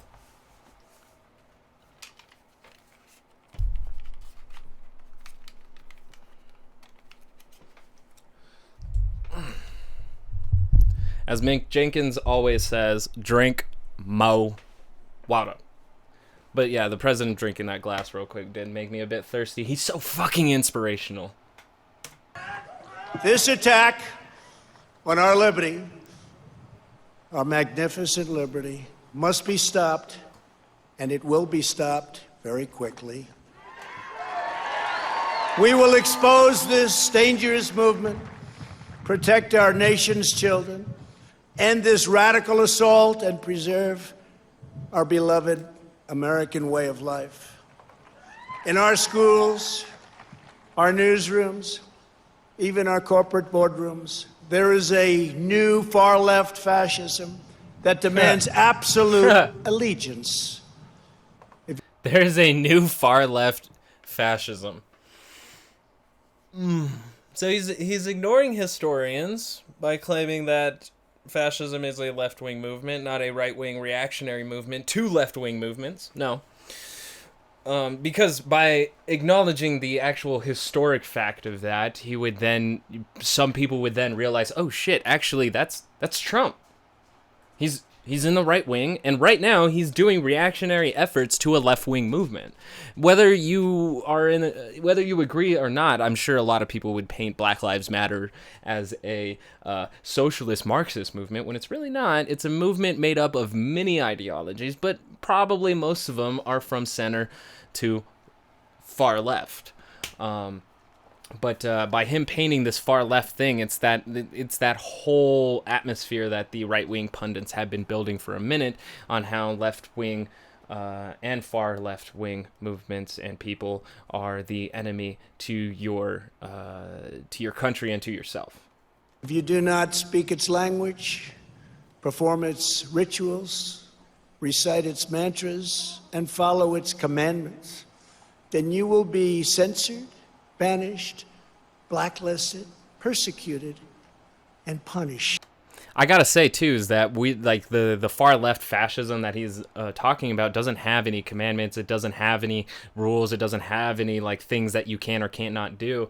It's actually just a people's movement that is actually moving around and using peer pressure and words to affect other people's consciousnesses.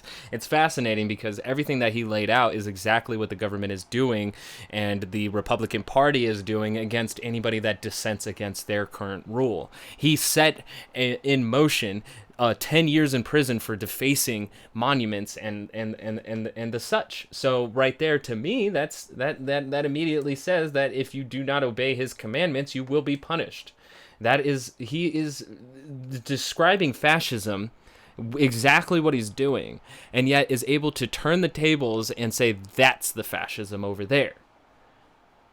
It's almost like what do they call it? Doublethink. It's almost that. It's not going to happen to us.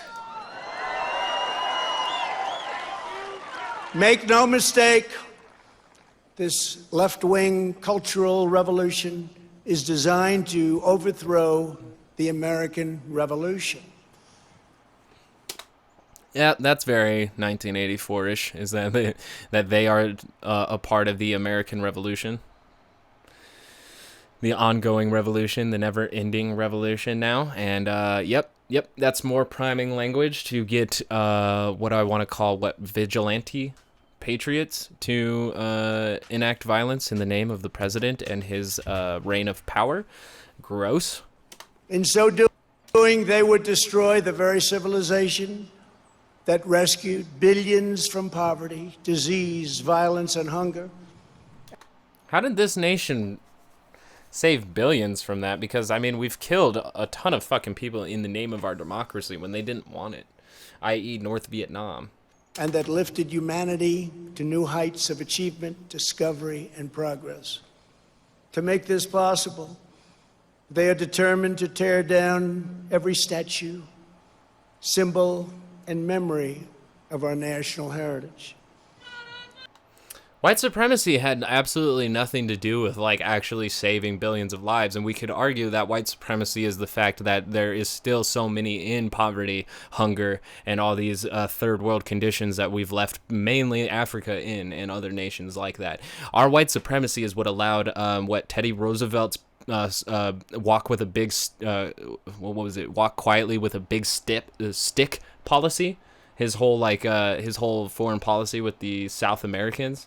So, that's white supremacy perpetuated as well. White supremacy, in fact, enacts trade deals that do not benefit minority countries, what we call minority countries, or even what Trump calls shithole countries.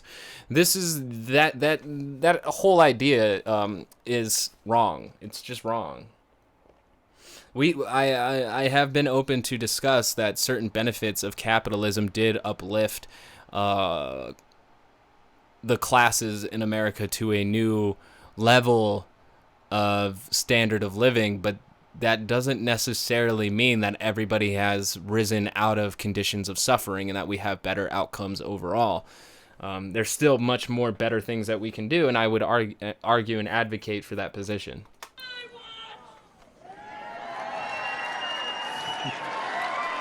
True. What did he say? That's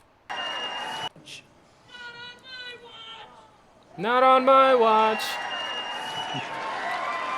True. That's very true, actually. That is why I am deploying federal law enforcement to protect our monuments, arrest the rioters, and prosecute offenders to the fullest extent of the law. Because of your statues. They're cheering this hard because of statues, because of ideas of men who they have never met.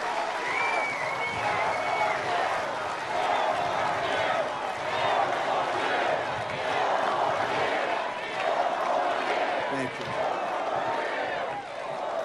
I am pleased to report that yesterday, federal agents arrested the suspected ringleader of the attack on the statue of the great Andrew Jackson in Washington, D.C. And in addition, hundreds more have been arrested. Under the executive order I signed last week pertaining to the Veterans Memorial Preservation and Recognition Act and other laws, people who damage or deface federal statues or monuments will get a minimum of 10 years in prison. Ruining people's lives over statues. And obviously that includes our beautiful Mount Rushmore.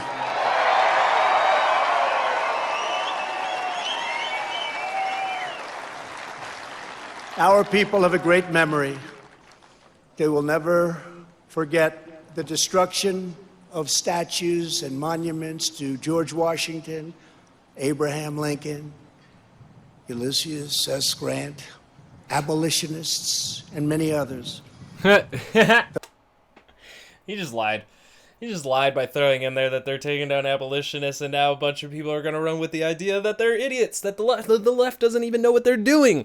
But yet you are believing one side of the story. So the violent mayhem we have seen in the streets and cities that are run by liberal Democrats in every case is the predictable result of years of extreme indoctrination and bias in education, journalism, and other cultural institutions. That's fascinating because honestly, like, it took me a lot to actually find out more about American history. I had to indoctrinate myself through studying alternative sources of history than old textbooks and things like that, because my textbook didn't admit to the full atrocities. My school did not admit to the full atrocities of Christopher Columbus. I had to find that out through the grapevine, and that's actually the kind of indoctrination that he's talking about. But it's not the indoctrination that everybody has to go through from kindergarten through high school. So it's fascinating position to take, but that's just what you get when you are so sold on the American belief that it can do no wrong. Against every law of society and nature, our children are taught in school to hate their own country and to believe that the men and women who built it were not heroes, but that were villains. I just explained that. I was not taught this in school. View of American history is a web of lies. All perspective is removed. Every virtue is obscured. Every motive is twisted. It's like every day he talks is opposite day. And every flaw is magnified until the history is purged and the record is disfigured beyond all recognition. This movement is openly attacking the legacies of every person on Mount Rushmore. They defile the memory of Washington, Jefferson, Lincoln, and Roosevelt. Today, we will set history and history's records straight. I think this might be his first actual call of a war against civilians. Before these figures were immortalized in stone, they were American giants in full flesh and blood, gallant men whose intrepid deeds unleashed the greatest leap of human advancement the world has ever known. Tonight I will tell you, and most importantly, the youth of our nation, the true stories of these great, great men. From head to toe, George Washington represented the strength, grace, and dignity of the American people. From a small volunteer force of citizen farmers, he created the Continental Army out of nothing and rallied them to stand against the most powerful military on earth. Through 8 long years, through the brutal winter at Valley Forge. I think we also have to acknowledge that during the American Revolution, we had a lot of help from the French while the British Crown was slowly going into debt as it continued to fight this war. So I think it's pretty important to acknowledge that the French government had a lot to do with our success. through setback after setback on the field of battle, he led those patriots to ultimate triumph. When the army had dwindled to a few thousand men at Christmas of 1776, when defeat seemed absolutely certain, he took what remained of his forces on a daring nighttime crossing of the Delaware River.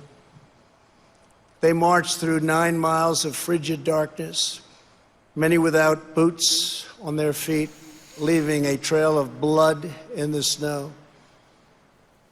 In the morning, they seized victory at Trenton. After forcing the surrender of the most powerful empire on the planet, at Yorktown, General Washington did not claim power, but simply returned to Mount Vernon as a private citizen. When called upon again, he presided over the Constitutional Convention in Philadelphia and was unanimously elected our first president. And he took it reluctantly. I think he was only a one-term president. When he stepped down after 2 terms, his former adversary, King George, called him the greatest man of the age.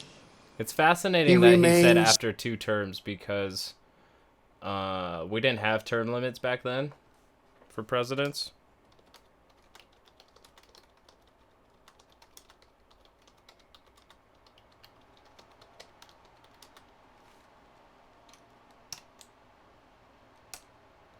'89 to '97, yeah, that's it's about 2 terms worth. 1789 to 1797. He died 2 years after his retirement.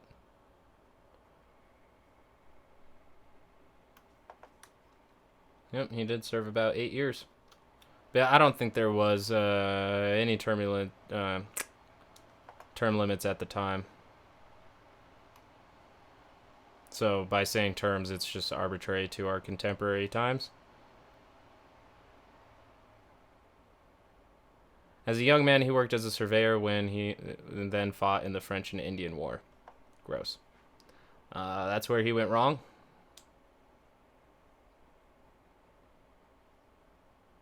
Two years later, Washington became America's first president, realizing that the way he handled the job would impact how future presidents approached the position. He handed down a legacy of strength, integrity, and national purpose. Less than 3 years after leaving office, he died at his Virginia plantation. At his Virginia plantation. Jesus. Yep. So national history has its depiction of the myth of George Washington on here. I mean, because he's obviously just transcended beyond like a lot of facts. Like he is definitely, there's the myth of George Washington, and then there's the man. Here, Donald Trump is perpetuating the myth because it behooves him, because this is the guy he wants to be.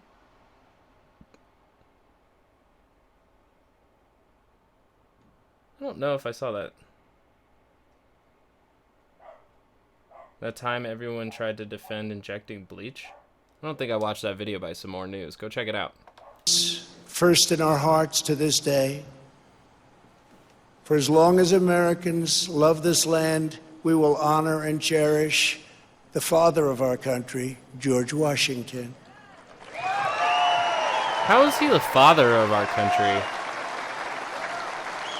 Like, I thought we had He will never fathers. be removed, abolished, and most of all, he will never be forgotten. It's true. He'll never be forgotten. He's one of the easiest to remember. Thomas Jefferson, the great Thomas Jefferson, was 33 years old when he traveled north to Pennsylvania and brilliantly authored one of the greatest treasures of human history, the Declaration of Independence. He also drafted Virginia's Constitution and conceived and wrote the Virginia Statute for Religious Freedom, a model for our cherished First Amendment. After serving as the first Secretary of State and then Vice President, he was elected to the presidency. He ordered American warriors to crush Barbary pirates. He doubled the size of our nation with the Louisiana Purchase. And he sent the famous explorers Lewis and Clark into the West on a daring expedition to the Pacific Ocean.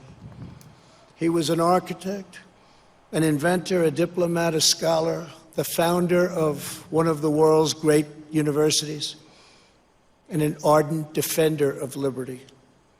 Americans will forever admire the author of American freedom, Thomas Jefferson.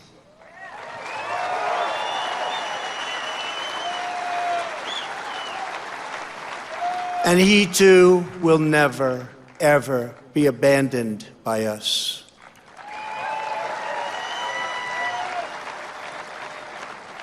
Abraham Lincoln, the savior of our Union, was a self-taught country lawyer who grew up in a log cabin on the American frontier.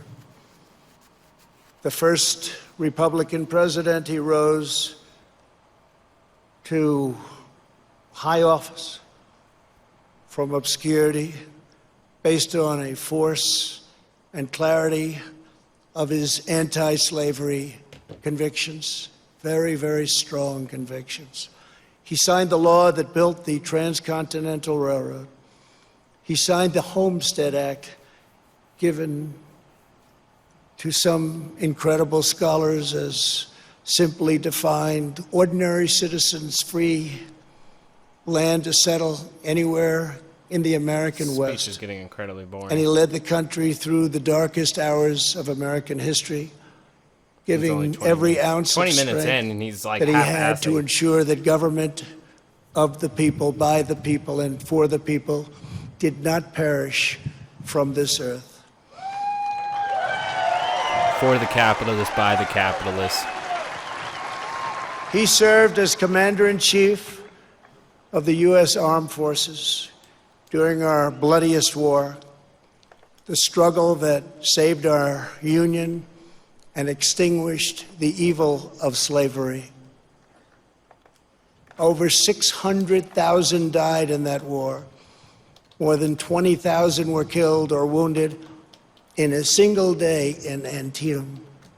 At Gettysburg 157 years ago, the Union bravely withstood an assault of nearly 15,000 men and threw back Pickett's charge. Lincoln won the Civil War. He issued the Emancipation Proclamation. Yep. He led the passage. So why are we of the protecting the 13th Amendment. statues? Why are we protecting the statues then of the men who fought against him? Tell me that. Abolishing slavery for all time.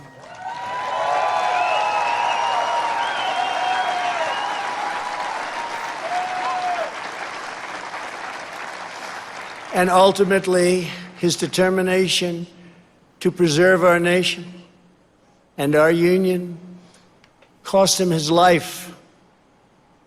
For as long as we live, Americans will uphold and revere the immortal memory of President Abraham Lincoln. That's wonderful. I still don't understand why they then hold on to the idea of General Lee, Stonewall Jackson, all these people who went against Abraham Lincoln. Why do you uphold them as well? But we're not going to get into that. He's probably going to move on to Teddy Roosevelt or Andrew Theodore Jackson. Roosevelt exemplified the unbridled confidence of our national culture. This is really boring. And identity. Trump does later on say that he's going to construct a massive national park monument museum for all his people that he considers to be heroes of America. So I don't want to listen to the rest of the speech because I feel like we're just going in circles. He's going to defend all of these people who still supported the idea of white supremacy. So Abraham Lincoln did do amazing things for the African American community and the free slaves, but he did have shortcomings because he too did support white supremacy in certain ways. It's unfortunate, but it's the world and history that we live in. But I'm going to move on just because I want to get to one last thing, and this speech is boring me. Crowder here did, about a week ago, America is Not Racist, a Change My Mind video. And honestly, this video right here, this young man who's only 19 does defend himself pretty well against Crowder, who I don't even know how old Crowder is, maybe late 30s. But the young man does a pretty good job at abating a lot of Crowder's worse argument points and the way he even tries to argue in itself. But he uploaded a part 2 here, and I'm pretty interested since we're still having this talk around July 4th. So let's see where this goes. For all we know, all this could be on the media and put out there just to make it seem like the cops are racist. Right. Because I don't believe any of, I think it's people that are racist, not a system. Right. You can't generalize people. Not everyone's the same. Oh, fuck. He found a guy that agrees with his viewpoints. And it's time for the latest Change My Mind. In the previous installment, we had an interaction with a man who began yelling racist over our conversation. Yes, he called me a racist. He just walked up to you and called you a racist? Yes, he called me a racist. Predictable victim, gonna predictable victim. If you missed that video, click the card above or the link in the description to watch. But let's compare that interaction with the one that I experienced with this strapping young lad, Zach. Man, I like the dude. Now, let me ask you this, before we start on anything else. That's a very tight do, like the fade. Mm-hmm. Now, this is one thing I will say in Bridging the Cult. White people get their haircut like maybe every 5-6 weeks. But you can't make a haircut like that work unless you do it. How often do you have to do it? So I get every other Friday. My dad schedules it like after I'm done getting my haircut. He's like, the next Friday after the next, 6:30. Always scheduled. My dad likes to keep everything scheduled. I usually get military man? Yeah. Well, I mean, he's ex-military now, but I get the bald fade. That way, when it grows back, at least it still looks faded throughout. And then I'm just trying to grow it, higher out. Okay. Yeah, because I get sometimes people call it the Jew fro, but I get it grows out. Yeah. You can see a little bit of a wave. This is after putting a hat on it to mat it down, as it grows out, it curls. Yeah. So I look like one of those those little old time kids with the curls, licking a lollipop in a sailor outfit, like Pennywise. Yes, exactly. So I just asked because it's very nice. Now, did you do it last Friday? Oh, sorry. Do you mind? Can you put that on silent if we do? Oh, my one. No problem. Go ahead. Here, I'll take away my microphone. It actually went. My dad's probably gonna be mad, but hey, this is worth it. All right. So it sounds to me like you might be familiar with the Change My Mind a little bit. Yeah. As far as what it is, it's not really a debate. It's rationalizing a position. Today we did talk about COVID, but right now we are talking It's not particularly. a debate. It's about rationalizing a position. Because of the riots right now, thing. and because of all this going on, demands that are being laid out in the public, and Black Lives Matter in the public eye, I do not believe that today in 2020 the United States is a racist country. Certainly not systemically. And if you disagree, I'm more than willing to have you change my mind. No, I agree with you. I feel like racism really comes down to people's ignorance, and not really understanding or knowing someone else with a different culture or background. And most people I've met in Texas, I've seen more racist people when I used to live in the Northeast, I did in New York. I saw so many racists. You'd see cab drivers yelling the N-word. I don't know, if you're still, close with Joe Rogan. I've seen some, fight, well, not, fight, but, Him and black guys? No, just, something that he says, honest conflict is better than dishonest harmony. And I feel like people are just going to be people that I'd rather you be authentic with yourself. If you don't like me because of my race, just let me be truthful. Don't lie, because like some people, be nice, and then when you truly get to know them, I agree with that point. Yeah. I mean, I think too, like we were just talking about the hair thing, and I was just talking with a man. His name was Kendall, and he was a young black man, and he said that he felt like there were these. preconceived notions, these expectations of what it is to be a black man. He said, and that was hard to live up to. And he said that, you know, we're all athletic, and he said, you know, he wasn't really that way. Everybody has that. Everybody has that. Everybody has that. Everybody has that. Those are implicit biases. He was seemed more like of a book smart kind of guy. And I think that's a good example of something where I don't think that I have that as a white person. And so we don't need to be colorblind. And I go, man, well, that sounds pretty hard. People expect you to act a certain way because you're black. And he said, yeah. And you don't know that. And I said, okay. Like to tell hey, yo, what's up, man? How you doing? Right, exactly. That kind of thing. He was a very nice, articulate man. And so I think there are differences, and learning about that is a good, it means like I can be ignorant. For example, like you get your haircut. I don't know any white guy gets his haircut every other week. Mm-hmm.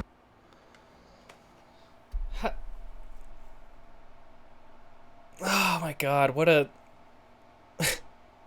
dumb way to bridge the gap of racism. I just learned something. Yeah, I mean, I think we should. I just learned something about black people.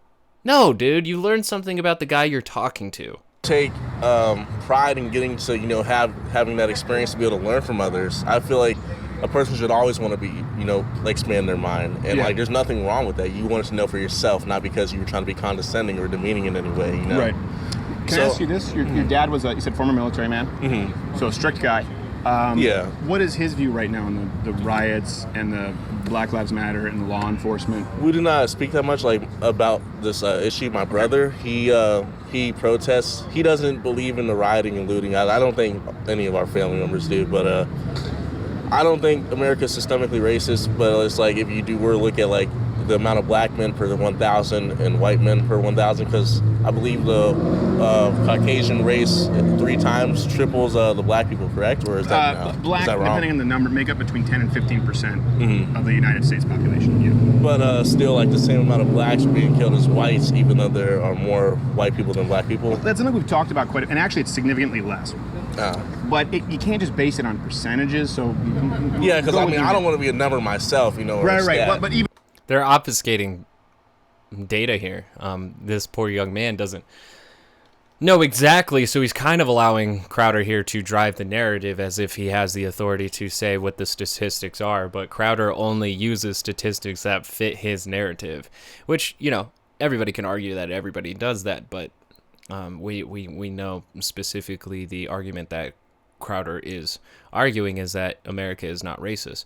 I would say America is as racist as it is not racist. So even more, there are numbers that I think that are more relevant in that scenario. So, for example, last year there were 9 unarmed black men shot by police officers. The Wall Street Journal's myth of systemic police racism. Okay. White guys, there were 19. Now, if you were to look at those numbers and just say there were 9. Even more, there are numbers that I think that are more relevant in that scenario. So, for example, last year there were 9 unarmed black men shot by police officers. Okay. White guys, there were 19. I don't think there was 19 unarmed. I can't look it up because the Wall Street Journal. Now, if you were to look at those numbers and just say, well, that's not nearly as much more as there are white people in the country, well, you also have to take into account interactions with officers based on violent crimes. And I'm sure this isn't a surprise necessarily to you, but the number was, do you know how much more likely a black male, specifically a black male under the age of 30, is to commit homicide than a white male? I do not. It's over 35 times more likely. 50% of all. Gotta look up that statistic.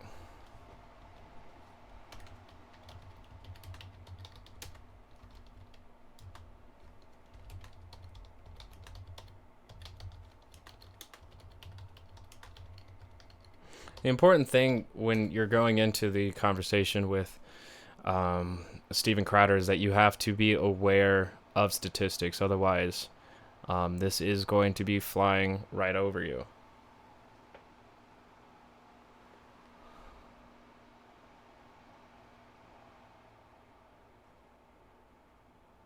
So I have the Bureau of Justice here with homicide trends in the United States. It's a 183-page report, so that's great.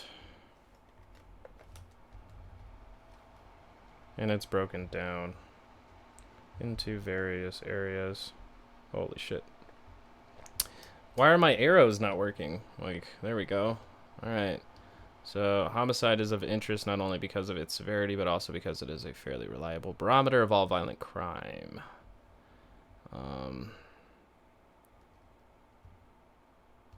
Is there not a table of contents?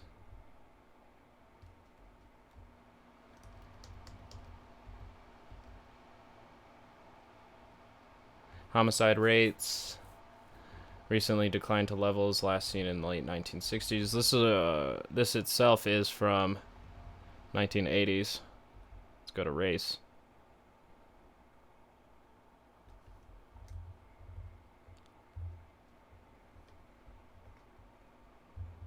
Can this article, like, all of these things are just highlighted, but it can't tell me.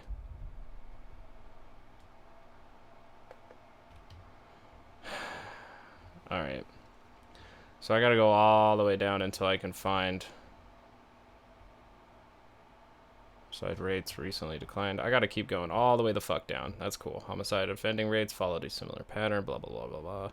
It's not anything specific that we're looking for. This is a very, very large study. Unfortunately, I have to get, like, far down, and it doesn't...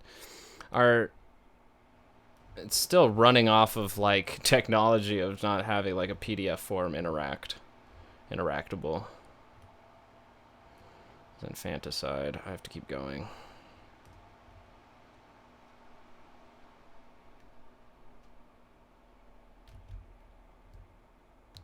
A lot about infanticide here.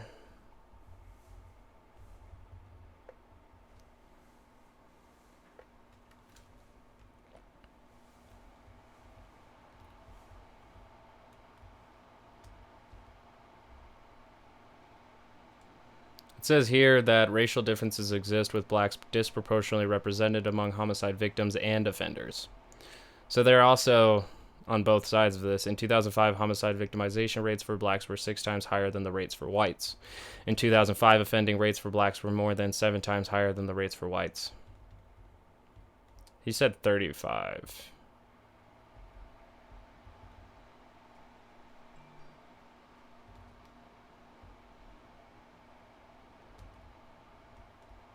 So this is victimization rates by per 100,000 population.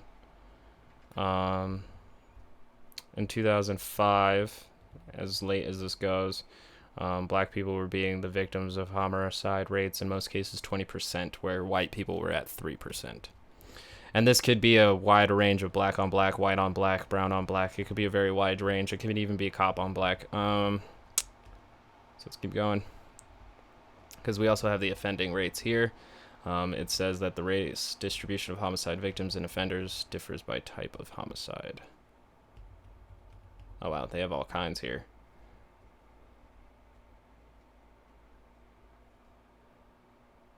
Oh wow. They are 59% of felony murder offenders, where white people are 39. But I also have to take into account, too, that we have a justice system that is inaccurate in judging certain people. So I have to take that into account. But these numbers do show that black people have a much higher rate of not only offending, but also victimization from homicide. I did not find that specific...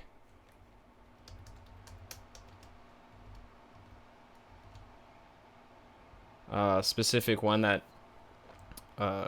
Trump, or not Trump, but Crowder was citing. I can't find that specific statistic yet. Although slightly less true now than before, most murders are intraracial. 86% of white victims were killed by whites, and 94% of black victims were killed by blacks. That's unfortunate. But they're pretty close to equal on each other. Stranger homicides are more likely to cross racial lines. So, that's fascinating. 1976, you had 2% of homicides were white on black. I can't. So far I haven't found that specific one that Crowder is talking about. I can't find that specific target, but that's seriously though, to say 35 more times more likely to commit homicide. That's it's a pretty big claim there. We have a study from last year. You just download it. You don't even open the fucking website. Cool. Comes from the CDC. Here, I'll be right back.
I've never streamed and recorded for so long that I have to eat at the same damn time.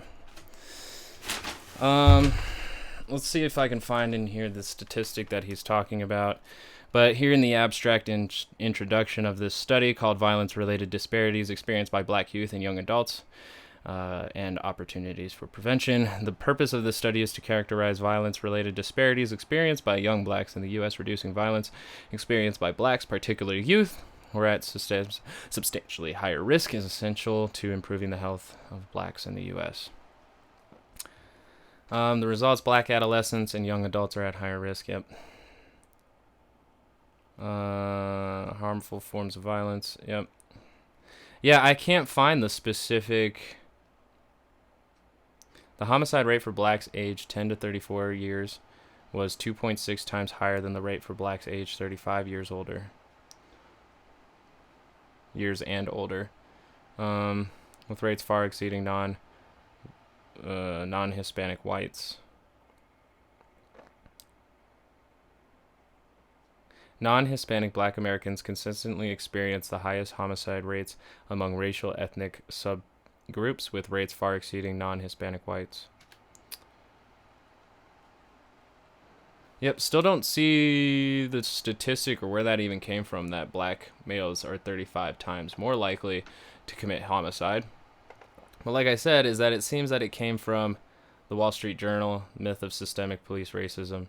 So maybe I'm going to have to look that up.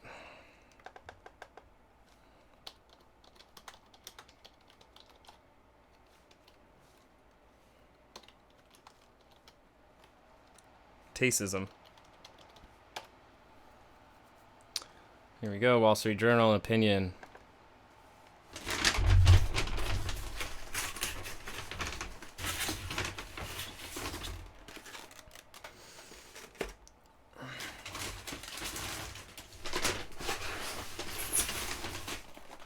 Fascinating to find out that this article was also posted just a little bit after, and yep, I gotta subscribe.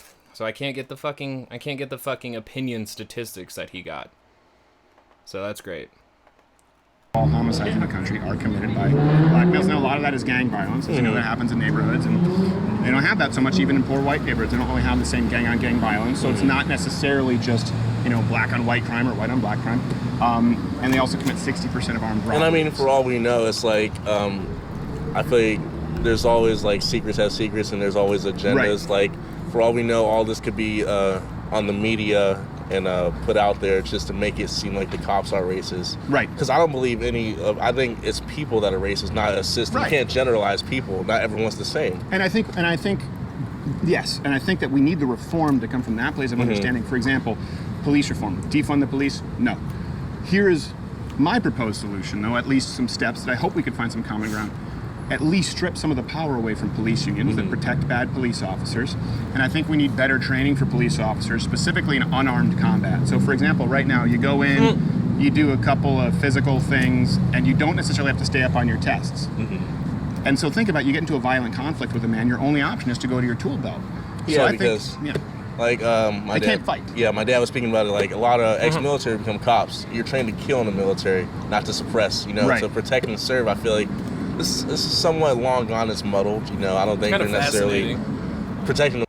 That he even thinks protecting the people has anything to do with suppressing certain movements. I'm not sure. I'm not sure where he sits on the whole Black Lives Matter issue. I think he's definitely on point that people are racist and not necessarily systems, but people who are racist have been in positions of this system to enact policies and certain rules and certain ideas that have perpetuated the idea of racism and white supremacy. So if we are to ignore the fact that these people held positions of power, then we cannot effectively change the things that they enacted. Themselves before they're protecting citizens. Right, but in some cases they are. Yeah. You know, in some and cases... like I said, I'm not trying to generalize. I believe they have the best interests, you know. Yeah, like, do you see the Atlanta shooting? You saw what happened there? And did you see the full tape? Like about the guy, he beat up officers, threw him on the ground. Two of them. He spiked one off. So here's a good question, because he spiked one officer on his head, right? Now the officer reached, he grabbed his wrist. Yeah. That's something if ever anyone... No, COVID. Yeah, we already shake hands. Yeah. If anyone has ever done a month in jiu-jitsu or judo or some kind of grappling art, right away they would learn how to control that. You would learn more in a month than most cops do in their entire life. Jeff about this. Yeah, so the training, I feel like, because like I saw a video, it's like it takes more time to become a barber than it does to become an officer with a gun. Yeah. You know? I just think they should be taught to lower, lethal force. If we're here to protect us, don't kill us, like just like even if it hurts us, like to detain us. I mean, we are, our biggest enemy, I believe. I think everybody, especially when you have a rap. Did you know about the rap sheet from Rayshard Brooks? No. Well, see, that's something. No, so you probably had to look. Completely irrelevant. It's completely irrelevant. It's completely irrelevant. Elijah McClain. Elijah McClain did not have a rap sheet. Look for the full tape, and this is something I'm curious about. Listen, I'm asking you because you are a black man, because that went out, and now people are saying it's another public execution in a lynching. CNN, and I've watched them for hours and hours and hours every day, have never run the full tape. They've only run the long shot, grainy footage where he's shot. They've never run the full tape. This guy didn't just have a rap sheet. This guy committed theft. This guy committed cruelty to children and false imprisonment. And he had multiple. In other words, this was a guy who was going to go away for likely a long time on this arrest. So it was presented as though he was drunk. He pulled into a parking space in Wendy's, right, to try and sleep it off. No, this is a guy who likely wasn't just drunk, but he was so inebriated he fell asleep in the drive-through line. Failed a sobriety test, and when they tried to simply handcuff him, beat the hell out of two officers, stole a gun. Responsible for their own doing. And they didn't even shoot him they only shot him when he turned back and aimed their taser at him. Now I understand that's a non-lethal weapon, but why do cops have it? And it's the same lie that they have for So if you incapacitate a cop with a taser, now congratulations, you just won the deadly weapon lottery, And so to me, when I watched that, I wasn't even mad after watching it. Really? I wish it didn't happen, but I don't think the guy's a racist. A life was taken. Right. I don't agree with that. Sure. I feel like I have Christian principles myself, and I don't believe in taking a life. But at that point in the world that we live in, you had to be asking for that, right? Because people get shot for much less. Right. White people get shot for much less. Yeah. I mean, I put it this way. Just because people get shot for much less doesn't actually make it better. He used a non-lethal weapon that somehow justified lethal force. It's wrong. It's wrong. And they already knew who he was. They could have easily had found him later on. And there was no immediate threat to his existence out there. And they're still painting him as a criminal who was dangerous at the time. It's not true. Do I think that officer had any malice? No, and I certainly don't see any evidence right now that he did that because he was a racist. Yeah, and I mean, I've been around people, white people that are nicer and more friendly to me than black people. What Derek Chauvin did does come off a lot more racist, but what we're talking about here is that the cops having no accountability to the death of black men, either in their custody or in their apprehension or whatever. That's the systemic racism that we're getting on about. Like, when you look past at all these cases that we've had, even Michael Brown's case, Tamir Rice, several many cases down the line, Eric Gardner, all these cops were found not guilty and not charged, and they're still walking in our streets free today, and they've murdered people. So I think that's the systemic racism that we're talking about here.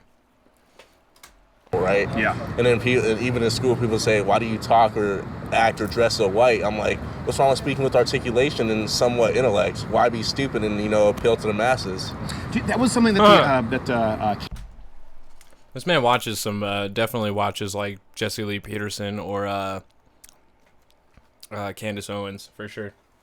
Kendall brought up too. I want to ask, is that something that you feel is expected of you to speak and act a certain way from the black I feel community? like it's more of what people want. People want you to put on a show every day. I mean, if I spoke like that, they wouldn't take me seriously, but, they get a good laugh out of it. Like, if I said, hey, yo, what's up, man? How you doing, blood? It's like, what do you get out of that? Like, why speaking the slang when you know what I mean, like when I'm speaking now, the English lexicon, Right. Yeah, well, I don't know. I know because that's what he was but why talking do you about. have to Sometimes speak there are properly expectations of either? black men. Yeah, and I mean, there's always roles. Like, there's gender roles, race roles, like...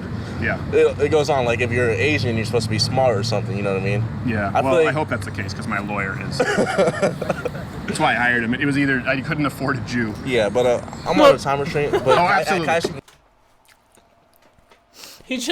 It wasn't very harmful racism, but he just racismed. That's why I hired him, is because Asians are smart, and I couldn't afford a Jew. Wink, wink. One last thing, so yes, I'm only 17, right? And like, you are a tall 17-year-old. Right? Good for you, right? I'm not.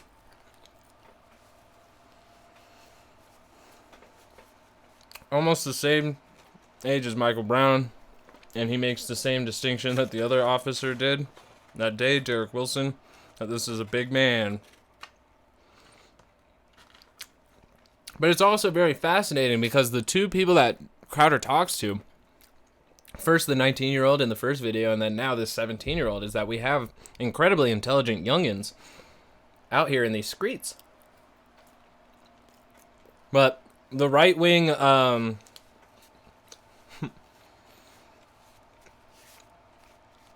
right-wing propaganda is pulling them to their side to deny the failings of the state.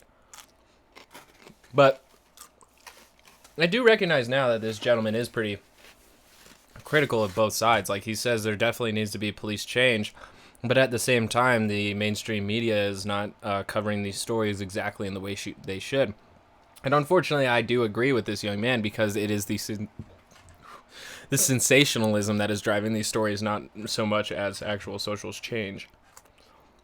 That's being driven in the streets by people like Expect Us, Respect Us, Black Lives Matter, and the Party for Socialism and Liberation.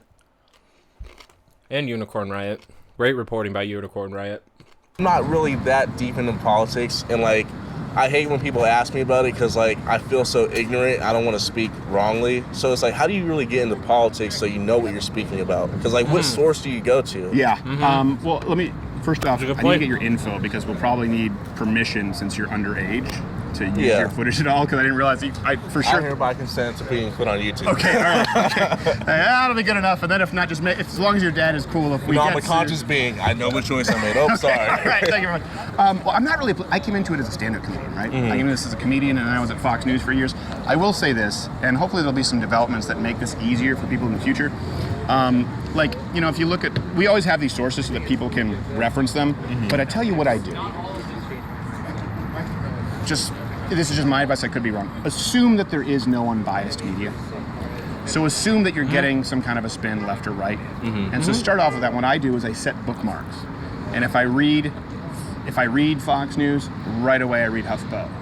And then if I read something like Daily Caller, right away I read Slate. And I just make sure that I stack my deck right, left, so that I can see the same story covered from different angles. And then I'll go and look up the original sources and try and find the data that's actually accurate and unbiased. But I think a big mistake people do, and they did this with CNN for a long time, was go, well, MSNBC is left, sorry, my left, you're right, and Fox News is right, so CNN's down the middle. No, CNN is really far left. And I think that most news sources are biased. And so kind of like create a Venn diagram, yes. One side, the other side, to find the commonalities. Yeah, I would say start by setting 3 bookmarks both left and right, and check those. And even like you can set for example, Reddit politics might as well be the Communist Manifesto, and then find if there is a Reddit conservative. What if you want to know about the past though, like history? So, yeah, well, like people ask me like I support Trump, and I support him because my dad does, and I believe he does some good for the country. I don't hate on the guy. I don't really hate on anyone. Like I was saying, like I have Christian principles. Yeah. I mean, everyone's gonna have their own religion. By the way, that's the only way we're gonna. I do believe that this young man is going to find his way. It sounds like that his dad does have a bit of effect on his beliefs, but he is a critically thinking young man. So I think by using the Crowder method, by judging stories on their biases, he may find his way into where he sympathizes with. But at the same time, Crowder ends up he alleges that he does this. He goes left and right, and finds his own perspective. But we all know that he generally tends to side on the right side of these stories, and kind of even sounds like a even looser fit of Ben Shapiro, really. All this shared principles and a heart for each other. And I feel God, like even if you race. don't believe in God, I mean, even the Bible's still a good guideline to live by. Right, don't kill, right? Yeah. So, I feel like people say a lot of bad things about Trump, and I'm like, I'm at a standstill. I don't know what to say because I don't know what's true or false about the guy from his past in the presidency because I wasn't keeping up with it back then. Yeah, I would still say the same applies. Where try and find some, even if it's just books or articles that interest you. So, for example, you could right now probably search New York Times Donald Trump history, and you'll find some stuff. Yeah. And then you could search, and you could go read Trump's book himself because he'll be all too happy to give you his history. Take that with a grain of salt. So I would say the same thing applies because even with teachers, everyone is often trying to give you their point of view. And listen, that's what this is. I know that I have a point of view. That's why it says change my mind. It doesn't say, oh, I don't know, let's talk. Like I try to be straightforward about the fact that I do have a point of view. My problem isn't with people who have a different point of view. My problem is with people who claim to be unbiased and lie about it. So all I can say is whether it's reading history, whether it's reading current events, assume that whoever is compiling or writing it has some kind of biases, just like the Black Lives Matter movement. So they say unconscious biases. Well, how do you fix something if it's not even conscious? But assume that everyone has that and just try and balance it out. And I know it's hard. Because the thing that is separating in a lot of instances is the idea of unconscious and conscious is that to be able to bring the unconscious to conscious is only through awareness. So let's say that I had watched this video, I have an implicit bias immediately on Steven Crowder where I'd be like, my mind says he lies. And so then in my explicit biases, I tend to just disagree with him outright. But like for the most part, everything he just said about biases is extremely correct. But he then obfuscates the idea that like, well, how do you even confront an implicit bias if it's implicit? And it's like, as soon as you recognize something that judges a character, you have to wonder, is that coming from an unconscious bias that I have been holding for a while, that a set of categories that has been ingrained in my existence? Is that the case? That's a first step. God, breakfast is so good. Hard, but you just have to bite off a piece at a time. So maybe it's gonna take time. It takes time, and you're 17. You have plenty of time. And also like something that would change my mind about the whole Black Lives Matter. Like at first, like when I saw it, I was like, no, all lives matter, right? I think, you stepped into that one. Yeah, right. But did you get some people going, no? I'm black myself. I can say it, right? That's true. No, I'm joking. Right. Yeah. But I read more into it. It's not that all lives don't matter. I think the movement was more so, as you see on the media, right, as what people see the masses, Black lives being taken by the system. Yeah. And I feel like they're saying all lives matter, but Black lives needed more. Yeah. I feel like why not just try to make everybody on the same level first? Well, listen, when you have a movement that's demanding that people kneel solely because of their race, I don't think it's looking for equality. Yeah. You know what I mean?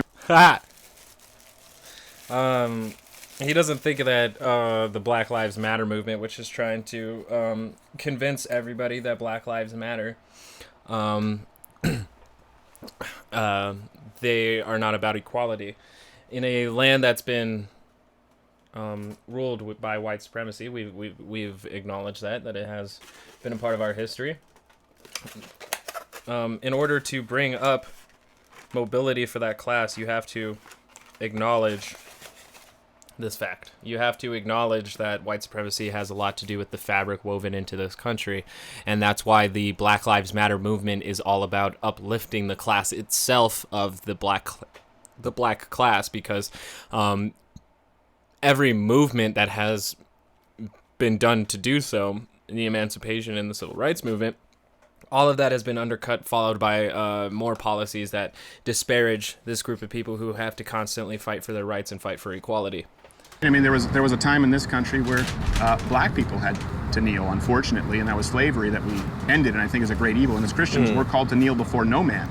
There's still in Africa, by the way, the Pygmies have to, was it the Bantu tribes? They have to kneel to other tribes. 6 million people are slaves in Africa, not to mention across Asia. The whole reason that the American flag, we have this, we stand for the Pledge of Allegiance, is because it's a country that requires us to kneel for no man. And so I think people say, well, kneeling is so symbolic.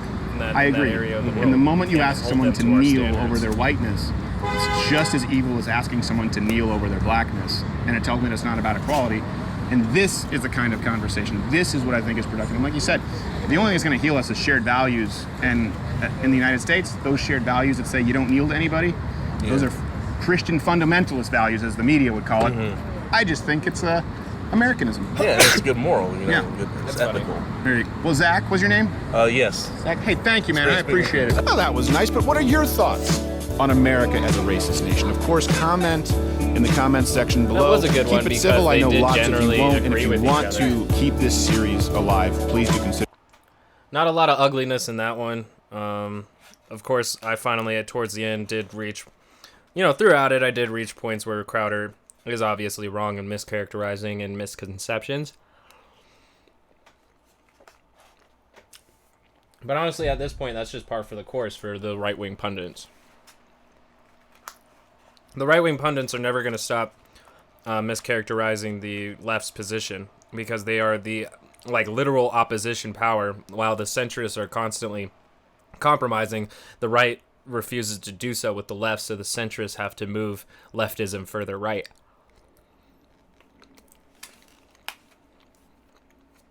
That's actually what's been going on in a lot of these cases. God, breakfast is so fucking good. All right, what else can we get to in July 4th? I still got time before I have to move off. This is going to be the longest pod I've ever streamed. So please, just I don't know, enjoy. If you're not enjoying it, please go move on. I don't know, but let's just keep going. I say fuck it and let's just keep going. I want to get Bo in here just because I want to hear his thoughts on what he says. Let's talk about a special 4th of July message. And then I'm going to get probably into that racist video that Crowder was talking about. So let's start with Bo here, and so I can just listen and take a break. Well, howdy there, Internet people. It's Bo again. So today we have a very special 4th of July message, something specific to Independence Day, given the fact that we live in a country where all men are created equal. And we're going to talk about that. We're going to talk about a slogan, something that gets said all over the country right now, but it only gets said at certain times. We're going to talk about why that happens, what the intent is, and what people really mean. Hey, babe. Ooh, I'm sorry. Are you working? It's the 4th of July. I thought you weren't going to work tonight. Not everybody who watches the channel lives in the U.S. and cares about our holidays. Yeah, but certainly the internet people wouldn't stop you or be mad at you for being mostly concerned with your own holidays and your own country. All countries matter. Really? Okay, whatever. Look, we have that family reunion tomorrow. All families matter. Whatever, it's your family. Are you doing the fundraiser for the women's shelter? Because that's also tomorrow. Is it really? Yeah. I've been thinking about that. I'm not sure because, men get impacted by DV as well. I don't know why we should just do a fundraiser for a women's shelter. Maybe we should do a fundraiser for all shelters. Yes, it affects men too, but isn't it worse for women? If we fix the systemic issues impacting them, wouldn't that help everybody? Yeah, probably. It might. Did you just rope me into a bit? Maybe. Good night, internet people. We hear that a lot now. All lives matter. Cool. Then you have no problem with Black Lives Matter. If the only time you say all lives matter is as a response to somebody saying that Black Lives Matter, you have to question your own motives. You have to wonder what your real intent is. Do you really believe that all lives matter and all lives deserve justice? If that's true, then you should have no issue with the phrase Black Lives Matter, because black is part of all. But that's not how it gets used. That's not what gets said. When people say it, what they're really doing is trying to turn down the volume on that message. They're trying to say, well, yeah, that's all fine and good, but we have to focus on us, but not you. Not you specifically.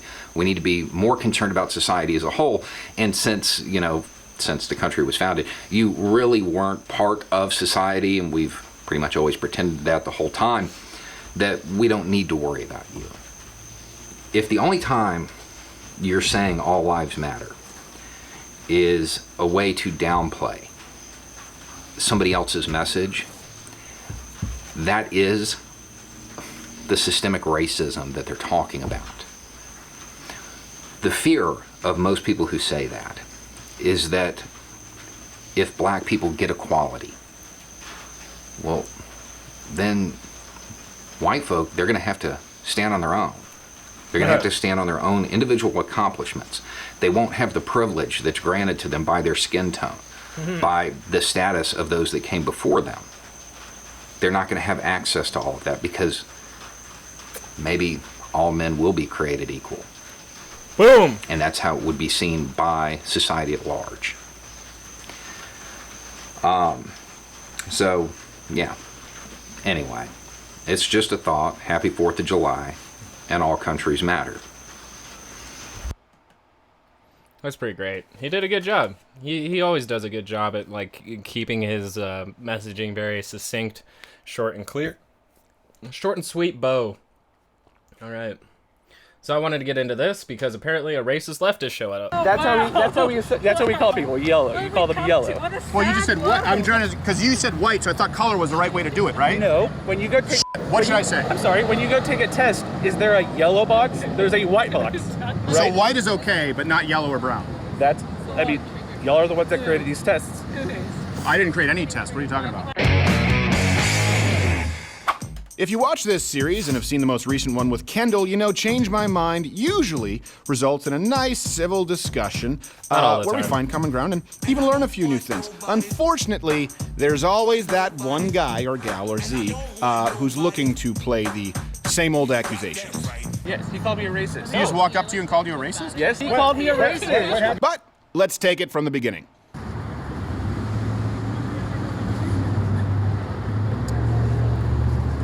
Should I be going up and seeing what's going on? Let's see, let's move at least one camera.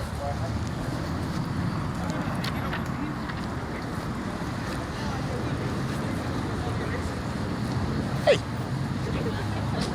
Hi. What's going on? Hi. You guys like to come down and sit down? I just don't understand why one of your little friends, that boy over there, I think in the hat, right?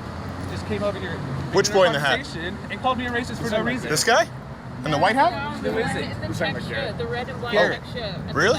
Yes, he called me a racist. He's just hiding now. Oh, He's hiding why? now. He's just going That's what I would like to know. He just walked up to you and called you a racist? Yes, he wasn't part of this conversation. Was he part of this conversation? Conversation with this guy. So. That's I don't bizarre. know them. He said I mean, something. they're Like, witnesses. well, Okay, well, I'm sorry. I have no idea what's going on. So, were you there? I was there. Did Garrett walk up and call him a racist? Garrett did not call him a racist. Well, I mean, Yes, Garrett's he coming did. back. He called me a racist. What happened is this gentleman right here said that He said you walked up and called him a racist. I said that sounds. You want to hear what I said? I said that sounds a bit racist because you said everybody over here is a lot of white. I've seen a lot of white people. said that sounds a bit racist. Oh, that is, yeah. That's not racist. Wait, is it the majority? Well, what does it matter if people are white? By the way, he's black. Did you know that? That's not racist. That gentleman is That's stating black. a fact. Oh, okay. The people who are organizing this event are white. Okay. Is that racist? Well, it's just odd that you would state it. No, it's not because we were actually having a conversation. Oh, okay. I said I would love to know, how many people are actually on both sides of the spectrum. Sure. Republicans and the Democrats over here. Well, let's go down and talk about it. No. Oh, so you don't want to know? Because I'm gonna go shopping. We can sit down for 3 minutes and see both sides of the and then he came over and White called me guy racist and because I brown or yellow guy? I'm Mexican. Brown. I'm Mexican. Brown guy. That's how we call people yellow. You call them yellow. Well, you just said what? I'm trying to, because you said white, so I thought color was the right way to do it, right? No. When you go take. What should I say? I'm sorry. When you go take a test, is there a yellow box? There's a white box. Right? So white is okay, but not yellow or brown. Y'all are the ones that created these tests. I didn't create any test. What are you talking about? When you go take a test, I just want to make sure that I understand. I see a lot of brown people here.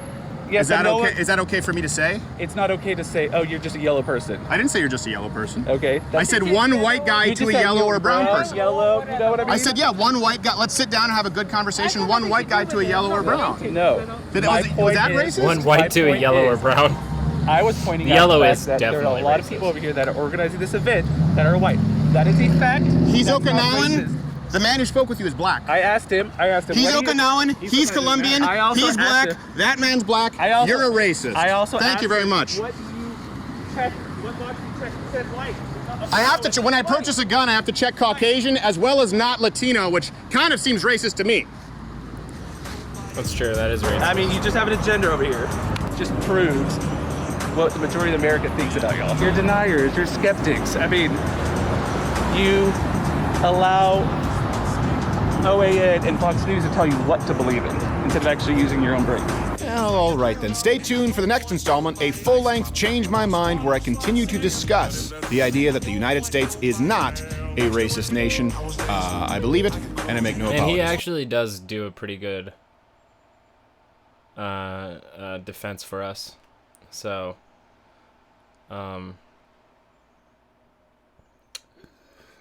he definitely destroyed a guy who came completely unprepared for everything that Crowder has been doing for a very long time. Whew. Finally got breakfast. I feel good again.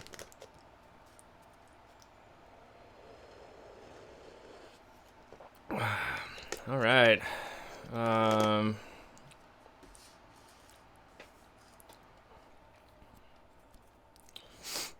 not seeing anything interesting anymore.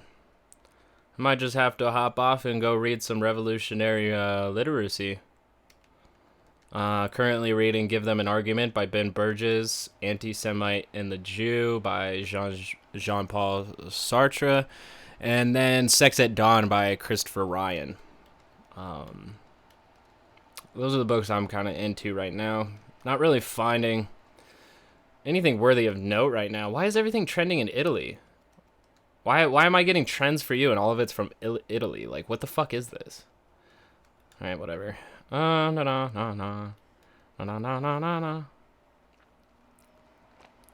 Donald Trump retweeting a bunch of stuff. We got Reed Cooper here. Make no mistake, this left-wing culture revolution is designed to overthrow the American Revolution. Best President Trump. 15-year-old pro-Trump activist, Christian, proud American, Trump's #1 fan since day one, and owner of readcooper.net, retweeted by Best President Trump. Dear God. That 15-year-old.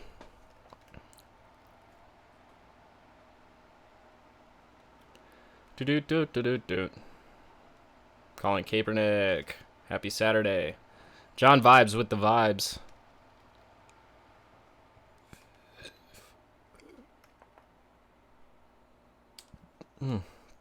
I might want to read this, since we're talking about independence, which may have a lot to do with autonomy. Holy fuck, this is long. Alright, we got a thread here by an anarcho-syndicalist going by him Daniel Bryan. He's got a YouTube channel as well called Anarch, ANARK. So let's see what this says. So I went to Seattle just before Chaz Chop was dismantled to speak with organizers there and to see the project with my own 2 eyes. I have said before that I do not criticize tactics publicly, but now that the zone has been dismantled, I feel we can have a discussion about it. Because I came to Chop late, it was on its last legs. The bustling crowds and the multitude of mutual aid tents seen in earlier videos had died down by the time I arrived. A crowd remained and mutual aid was still available, but these were a shadow of their former selves. One of the first things I was struck by was how effective the police barricades were in containing and controlling the area. The barricades were not just at the borders, they were inside the borders as well, funneling foot traffic into formations similar to a street fair. The barricades made the area into something the police could control. No vehicles could come into Chop, which of course limited mobilization and distribution. And although this also meant officers could not drive in, they could remove them as easily as they had placed them. These barricades also provided a serious security issue for those inside the zone. As we saw later, vehicles could simply drive up beside these barricades and fire into the Chop, which was mostly contained on a long street. The primary mechanism by which the state sought to undermine the zone was by exacerbating negative conditions so that they could spread the propaganda that the Chop fell apart by its own internal failures. Which I had bought that propaganda because in one of my transmissions I was analyzing a bit of the what was going on because I heard that they had moved the barricades. And once I actually watched the report and then read the interview, I did recognize that I want to say probably more liberal wing, but I am not 100% sure, but certain organizers within the movement gave certain concessions to the city that I felt, even at the time, kind of defanged and declawed the movement at the time. Robert Evans from The Worst Year Ever and Behind the Bastards went down there, and he even acknowledged that there were police there on the scene and thus made the movement far less effective. So, internal failures, I do believe, had a lot to do with it, but at the same time, you have external factors who were trying to affect it from the inside. But let's continue on here with Daniel Berrien and his thread here. Early on, the police began rounding up the homeless and dropping them off at the boundary of the zone. It was a sort of fuck you to Chop. They thought the homeless would lead to huge problems. Ultimately, however, the response to this was one of the zone's biggest successes. By the time I arrived, the homeless had been given a safe space outside of view of the barricades, wherein they were allowed to congregate and set up tents. I'm sure there were problems overall, but none of the violence in Chop originated here. When we went, it was calm. Outside the homeless encampment, we witnessed an altercation. Somebody was literally peeing in the middle of the street, and an older black man confronted him with, quote, "What the fuck are you doing pissing on the road?" unquote. It began to get heated, but someone de-escalated. Problem solved. Those who were occupying the zone were, while I was there at least, about 80% white and 20% black. I expected far higher skewing toward white people, given what I had been told beforehand. And the majority of the black people there were active participants, not the homeless. While I was there, I met with some organizers, all black femmes but one. It was immediately made clear that basically every organizing group on the ground had moved on from Chop and stopped devoting resources to it. They were now back to planning direct action. Interesting. The perception of the organizers, and they were vindicated only a few days later, was that the zone was given to the protesters and could be taken away. Yep. Further, it was in part of the city that did not need a cop-free zone, unlike many more disadvantaged communities to the south. Fascinating.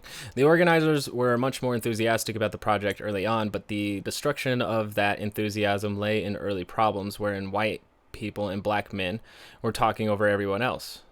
The organizers I was with emphasized the black men steamrolling the conversation. This links back in with what I think was the primary problem of the Chop. It was never democratized. Although there was a public square established early on, it had no process and no continuity. This led to shouting matches instead of consensus and therefore marginalization. Democratization is not some luxury for leftist bylaws wonk. bylaw wonks. It exists to settle disputes and establish a path of action to reduce marginalization of voices and give power to the collective. The lack of such a process allowed CHOP to devolve into structureless chaos. For this reason, CHOP became factionalized, and not everyone who was there cared about the project. The black femme organizers I spoke with brought up numerous times that gang activity had moved in, both in an opportunistic and malicious fashion. With this decline also came a decline in organized self-defense, coordination of resources, and devotion to the project. The committed organizers started pooling their efforts elsewhere, and many of the worst elements remained alongside the few well-intentioned holdouts. The organizers were nonchalant about the ongoings of CHOP. They were simply disinvested in its future. They were mournful about the violence. While people online flexed about shooting fascists, people on the ground shook their heads and sighed, recited names of the dead. But all is not lost in Seattle. I had incredible conversations with the aforementioned organizers, and I am inspired by their commitment. There are now some very promising projects underway that could spearhead a new future for leftist and anti-racist radicalism in the city. If the organizers there can pull off 50% of the things we discussed, CHOP will be seen as the infancy of a new movement, not its death.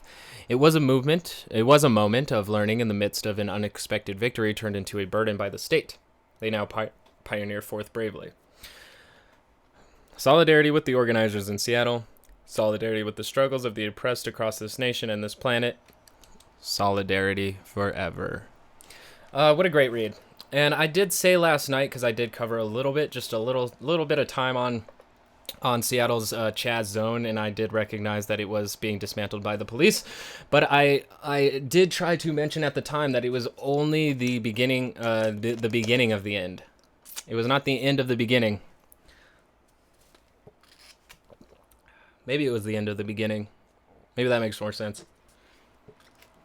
It's definitely a step forward. All of this has been steps forward, and we are not wasting time. It's just, it was definitely a learning moment, and the left is stronger for it. I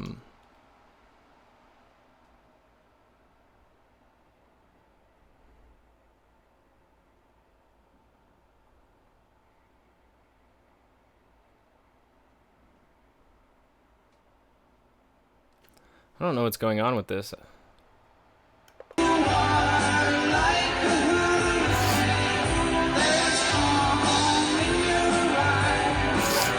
I think it's just a video of before the whole thing started.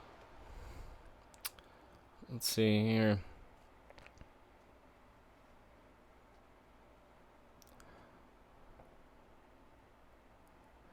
Yeah, last night the Aurora the Aurora protest for Elijah McClain even did an occupation last night.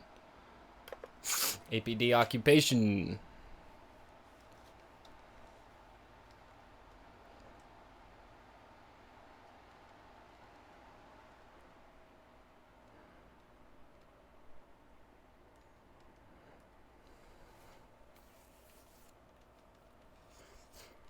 There's no updates of whether or not the occupation itself is still ongoing.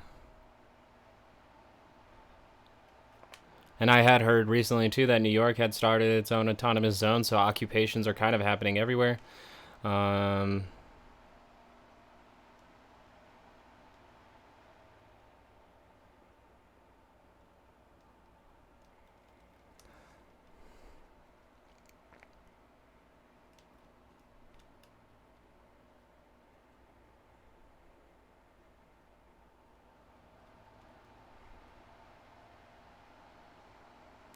APD occupation is trending number 25 nationally. APD, you know what to do. Fire Rodema and Woodyard now. There's only 2 officers left to fire.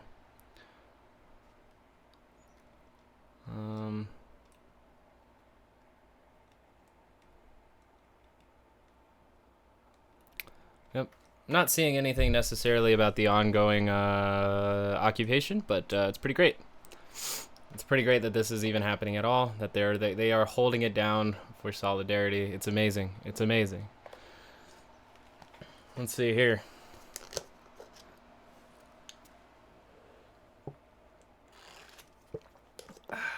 Male privilege is a myth.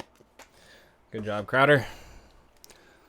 Defending the status quo one issue at a time. The life and times of John Brown. Shouts out. John Brown definitely does killeth it. Yep, I'm not really seeing any content I necessarily want to tackle here. An hour and a half on socialism is evil. Wow.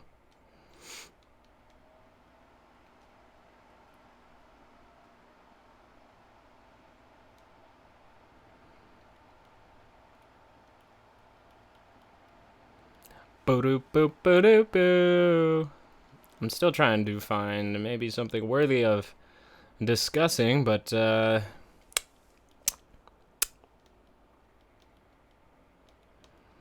just not seeing anything that's really even worth a shit. That's funny that Brian Tyler even says that Mark Cuban humiliates Sean Hannity over Trump on his own show, because I don't think that's what happened at all. Like, they both embarrassed themselves. No. Ghislaine Maxwell reportedly ready to name names, bro. That's the 5 again, up and at it. There's never been a more critical time. Fox News Media brings America The times together. are always critical. America is watching. Fox News brings America together by claiming leftists are a bunch of anarchist thug looters.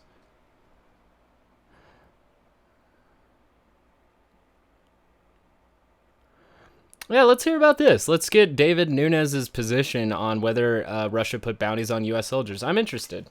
Here. And now, let's bring in California Congressman Devin Nunes, who needs no photograph. There he is, right there, with the beautiful stars and stripes behind him. Congressman, thanks for joining us. I'm guessing you had a chance to see at least a portion of the president's comments last night. He'll be hosting a 2020 salute to America at the White House with military air show and flyovers today. Talk to us about the importance of civic ritual and honoring our traditions, especially where we are in 2020, reflecting on our past. Well, thanks, Pete, and good morning to everybody. Happy 4th of July. I woke up earlier this morning and was watching you just to prepare. I'm on the West Coast, and so, Pete, in your honor, I wore this tie. It was the closest tie I could get. I didn't have that fancy bow tie with a flag on it. You know, next year, Congressman, we'll give you another shot. Well, I got prepared, and look, it was inspiring just to watch the bands that are playing throughout your show.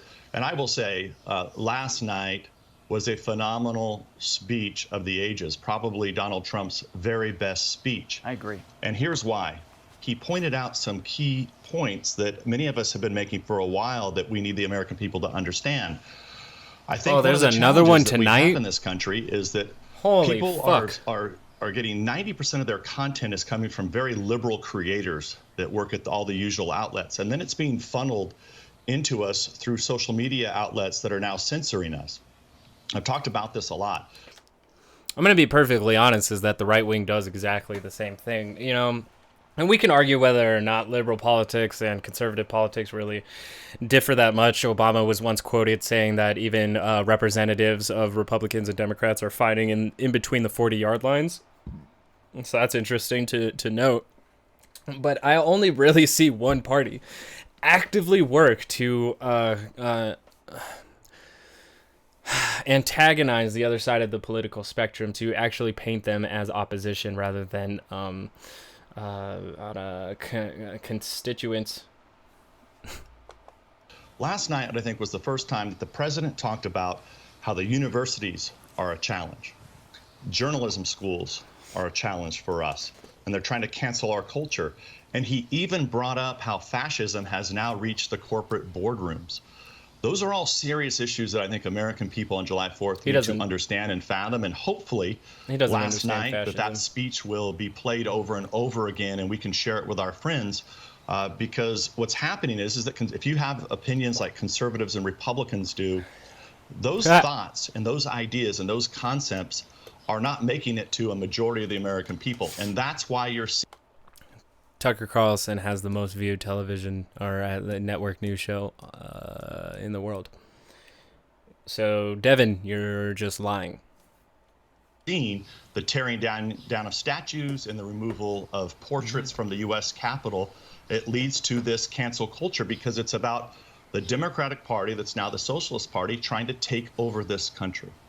Congressman, let me ask you about some news this week about the Russian bounties on U.S.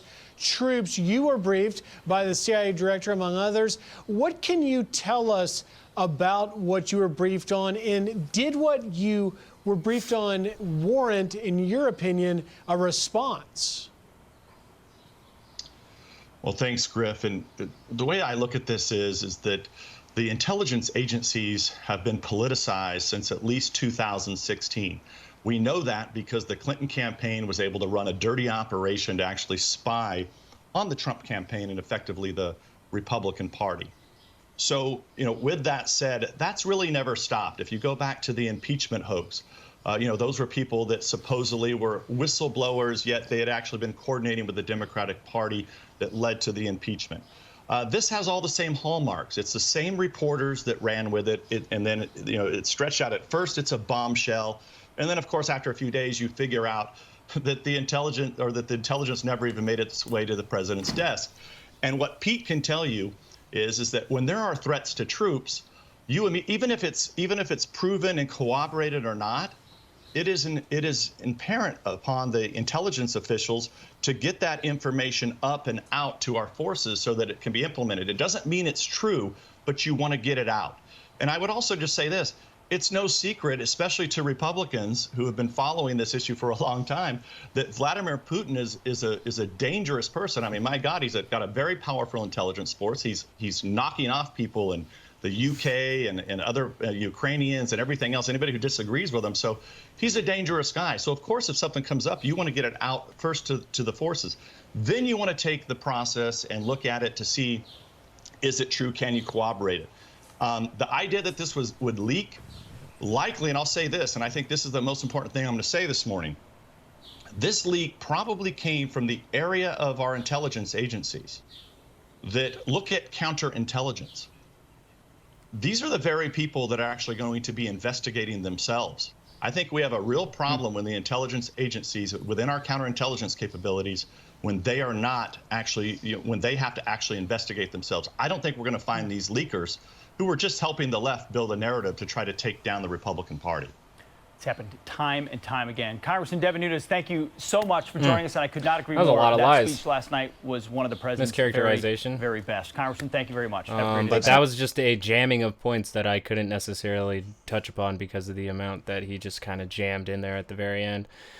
Pretty fascinating how, yet again, we're just spending so much time demonizing people who do not agree with our beliefs. I can't believe that this could be held as democracy. It's surprising that we could call it democracy when we mischaracterize and even want to attack people who do not agree with us. Not a healthy way to have a democracy. Not at all. Not at all. Nope. Not quite the democracy peak that we could be reaching.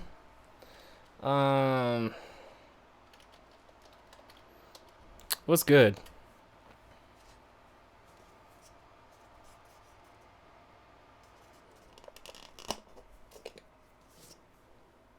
Welcome to the Daily Wire Backstage. I kind of hate how these videos just play without my direction. It's not what I'm asking for. Let's see here.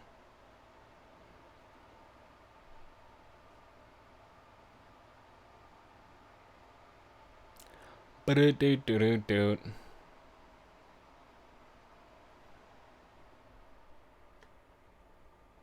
Ba-do-do-do-do-do.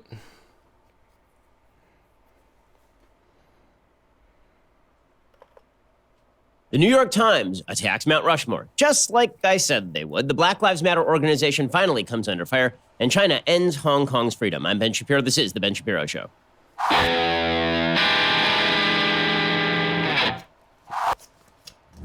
The Ben Shapiro Show is sponsored by ExpressVPN. Why haven't you gotten a VPN yet? Go do it right now. Visit expressvpn.com/Ben. Okay, so we are approaching July 4th. And as I discussed yesterday on the program, July 4th is well worth celebrating. Independence Day is well worth celebrating because it celebrates the fundamental principles espoused by the United States at its inception, not completely fulfilled for huge swaths of Americans, but fulfilled gradually over time. We talked yesterday on the program specifically about July 4th and what it meant, the principles of inalienable rights, pre-existing government, the idea of equality before the law and equality in those rights, and the notion of a government that was created to protect those God-given rights. That is worthy of celebration on July 4th. Well, the alternative perspective, which is that America is not worth celebrating, has obviously gained a foothold in the United States, a massive foothold in the United States. But it's not just that.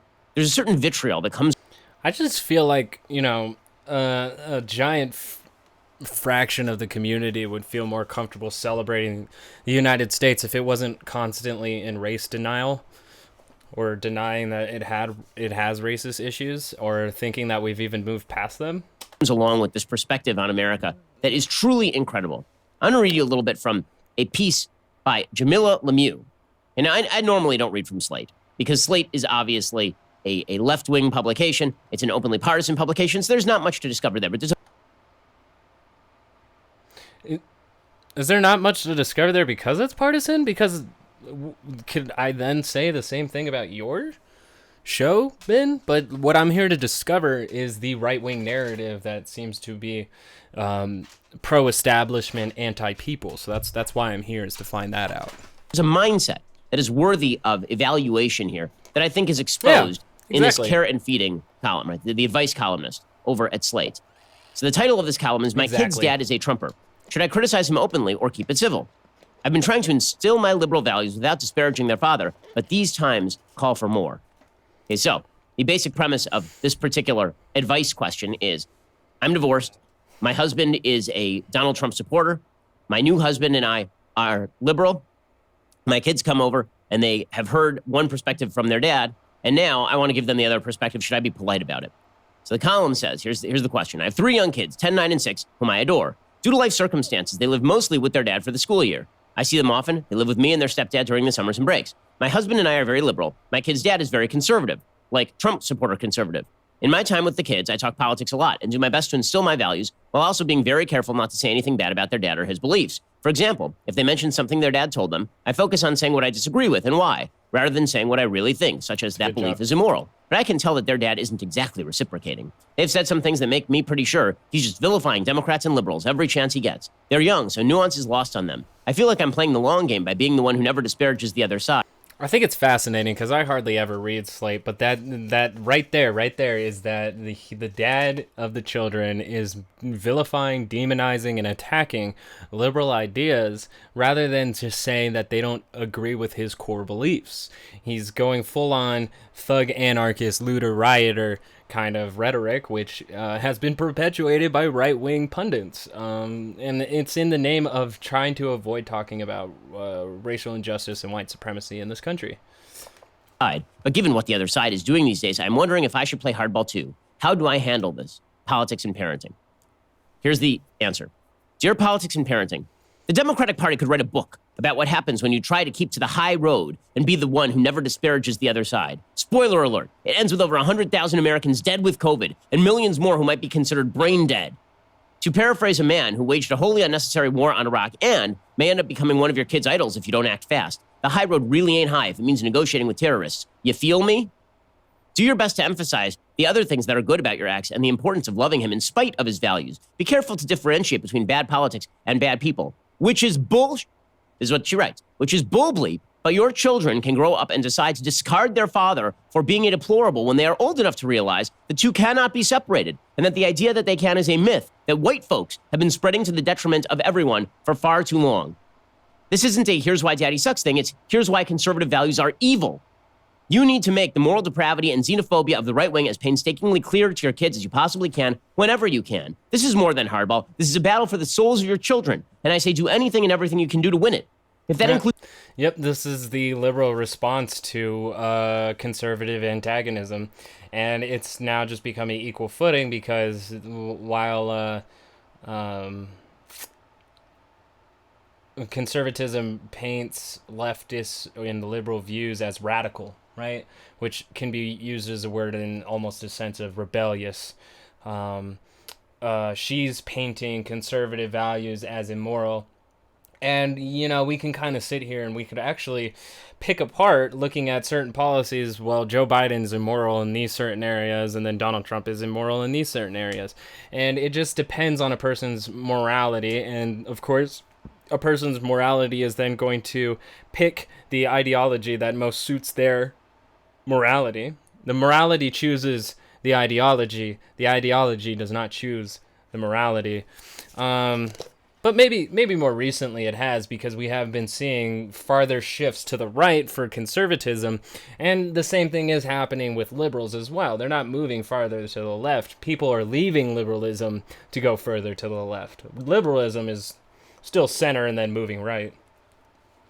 Includes being the parent who gives the best gifts and lets them stay up the latest and eat the most junk food, so be it. If your children become MAGA supporters, you will never be able to live with yourself, and most of us won't be able to live with you either. This is war. Godspeed, comrade. I don't know if she put comrade at the end of that, but it's a bit frustrating here, because she is using the same exact language that conservatism has been using for a very long time. So I don't think I see I don't see much constructiveness coming out of this. I don't see much constructive behavior coming out of this whatsoever. This is deteriorating for both sides. So I'm gonna see. All right, how far does he go into it? 11 minutes. All right. Now the reason I read that is because I think that lies at the heart of a lot of the radical left that we are watching these days. A perspective radical that left. Radical left. She, I think, is a liberal. I wouldn't call that radical left whatsoever. I would call that centrist, or even left of right, which is centrist. America that was based on the Declaration of Independence, a perspective on American history rooted in the Declaration of Independence and the Constitution of the United States, a belief that natural rights pre-exist government, a belief that what we should be seeking is natural rights pre-exist government. That's fascinating, because you cannot argue any of the rights that are in the Bill of Rights are pre-existing of government, because a lot of those rights are contingent to the existence of a government, in which I am speaking of Amendment 3, the 4th Amendment, the 5th, the 6th, the 7th, the 8th, and so on. All of those have to deal with a government. The freedom of speech is actually a lot to do with the conception of the government, because the government is the only power that can really crush freedom of speech the same way that, say, monarchs used to.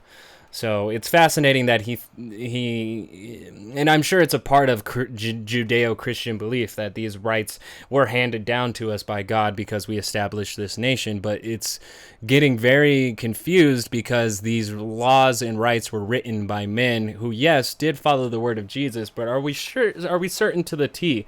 Are we certain that they followed this letter to the T, or were they writing down these inalienable rights in the name of God for their own sake? You got to kind of ask that question. That natural rights pre-exist government, a belief that what we should be seeking is equality before the law, not equal outcome after the law is twisted and changed.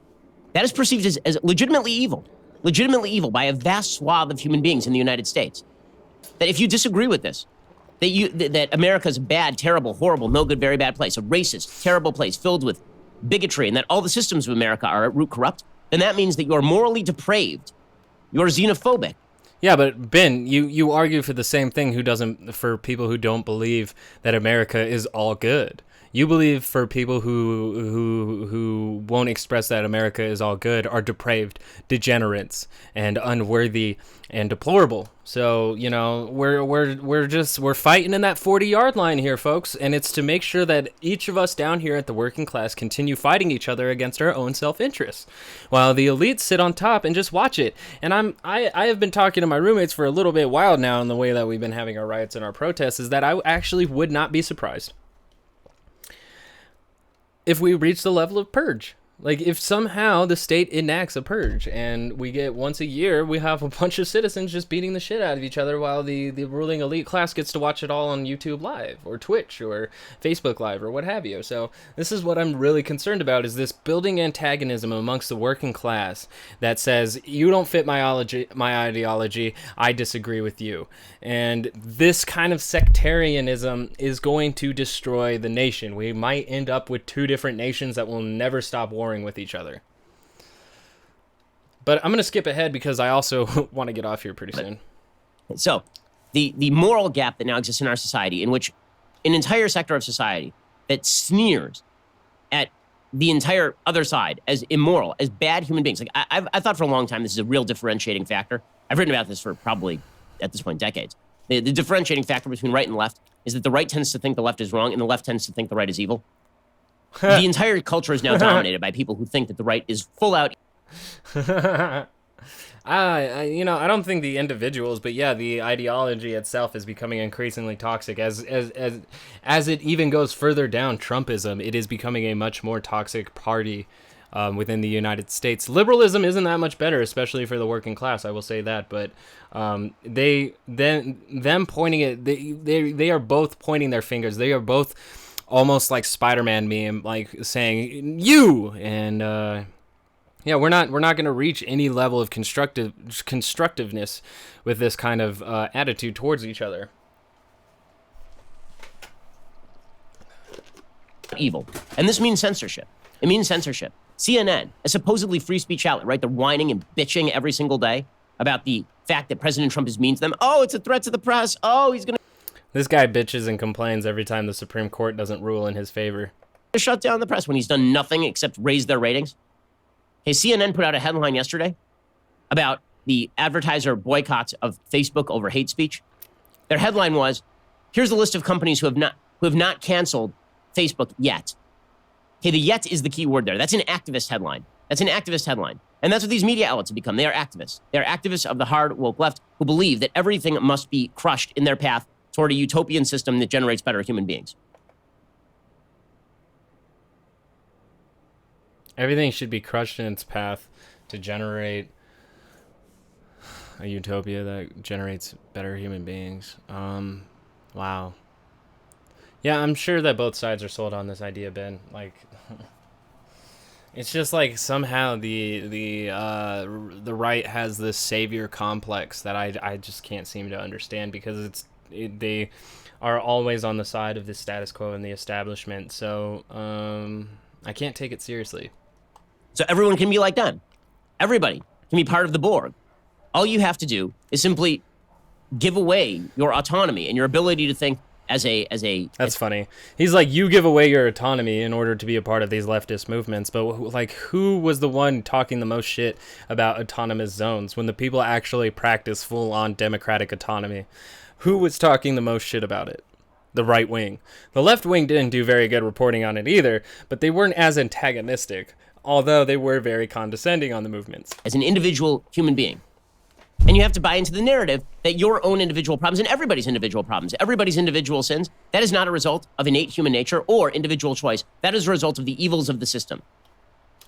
But, Ben, you blame everything on the individual's fault, and we can definitely attribute some factors to that, but we also have to acknowledge material conditions, because it's the opportunities that the state and the nation give to these individuals and their conditions that in environments that they are all born into. Like, everything is varied, Ben, so for you to only acknowledge every individual has the upward mobility chance, you're ignoring the material conditions that hold down certain communities.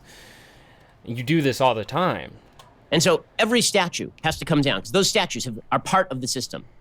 Mount Rushmore should come down. Now, I'm old enough to remember when I said that Mount Rushmore would be attacked. Within the next week, there'd be people who were calling for the destruction of Mount Rushmore. And Governor Kristi Noem of South Dakota, she tweeted back, not on my watch. Well, now she's going to get a chance to prove it. The New York Times has an entire front page article today, at least on their website, called How Mount Rushmore Became Mount Rushmore. The entire article is about how Mount Rushmore is evil. Mount Rushmore was built on land that belonged to the Lakota tribe and sculpted by a man who had strong bonds with the Ku Klux Klan. This is a tweet from the New York Times. True. It features the faces of 2 U.S. presidents who were slaveholders. True. So it's time to blow it up. Let me just note, the New York Times is built on land appropriated from Native American peoples for a handful of beads. That's the New York Times building. They're free to hand it back anytime they please. The New York Times was complicit in the Soviet regime to the point where one of their own reporters, Walter Duranty, won a Pulitzer Prize for covering for the Holodomor, the destruction of Ukrainian peasantry in the great collectivization of the early 1930s. I know he's mischaracterizing. I don't need to look it up because I know he cherry picks these specific examples because either his viewers won't know about it or they already know the section of it that he's pushing on. So I don't really need to know that. I don't need to research this to know that he's mischaracterizing. The New York Times is a bleep heap, and it has been for a very, very long time. So when are they going to knock down their building and hand it back to the Native American tribes from whence it was taken? When are they going to do it? The answer is never, of course. But they are great people over at the New York Times. They never have to think about such things. I mean, he definitely has a point there, is like that we should all be giving Native Americans their land back, the indigenous peoples their land back. But I think what he's missing here is that at least New York Times is willing to acknowledge historic racism and not hide from it, unlike Ben. All the statues have to be knocked down because, after all, those statues are emblems of a system before which there was nothing but Rousseauian state of nature in which everyone lived in peace and harmony, which is absolute ahistoric nonsense. By the way, worth noting about Mount Rushmore. I love this. They say Mount Rushmore was built on land that belonged to the Lakota tribe. Okay, the Lakota tribe gained that land in 1775 by expropriating it from another tribe, which in turn, historically speaking, had expropriated it from another tribe. So it turns out that conquest, human immiseration, has been the constant throughout all of human history, virtually every culture. But because we have now created the world's best people, the most morally wise people in the history American of humanity, exceptionalism. they can stand atop the pile and they can say that they are different and they know that they are products of an evil. Exceptionalism. I don't have any proof whatsoever to say that these lands were appropriated from tribe to tribe. I think been using that as an excuse for it. Okay, for the Pilgrims or the American founding fathers, whoever did it, to say it's fine because they had their conquests back in the day. It's a false equivalency, mainly because there was people living there. He wouldn't understand it either because obviously he supports the occupation of Israel, or I guess the occupation of Palestine, I should say, by Israel. So, he already has this certain view of pilgrimage and settlements that doesn't necessarily align with the interests or the safety of the people who already inhabit lands. A particularly evil civilization. Over in Columbus, Ohio, they've now taken down a 22-foot tall statue of Christopher Columbus after the city's mayor called for it to come down. By the way, this is happening in Columbus, Ohio. They removed the Columbus statue in Columbus, Ohio, which I guess they will call it Flavorton, which is exciting news. They removed this statue. Why? Not because they're so concerned with the predations of Christopher Columbus as a human being. I don't see any FDR statues coming down these days, and FDR was responsible for the imprisonment of 100,000 Japanese Americans.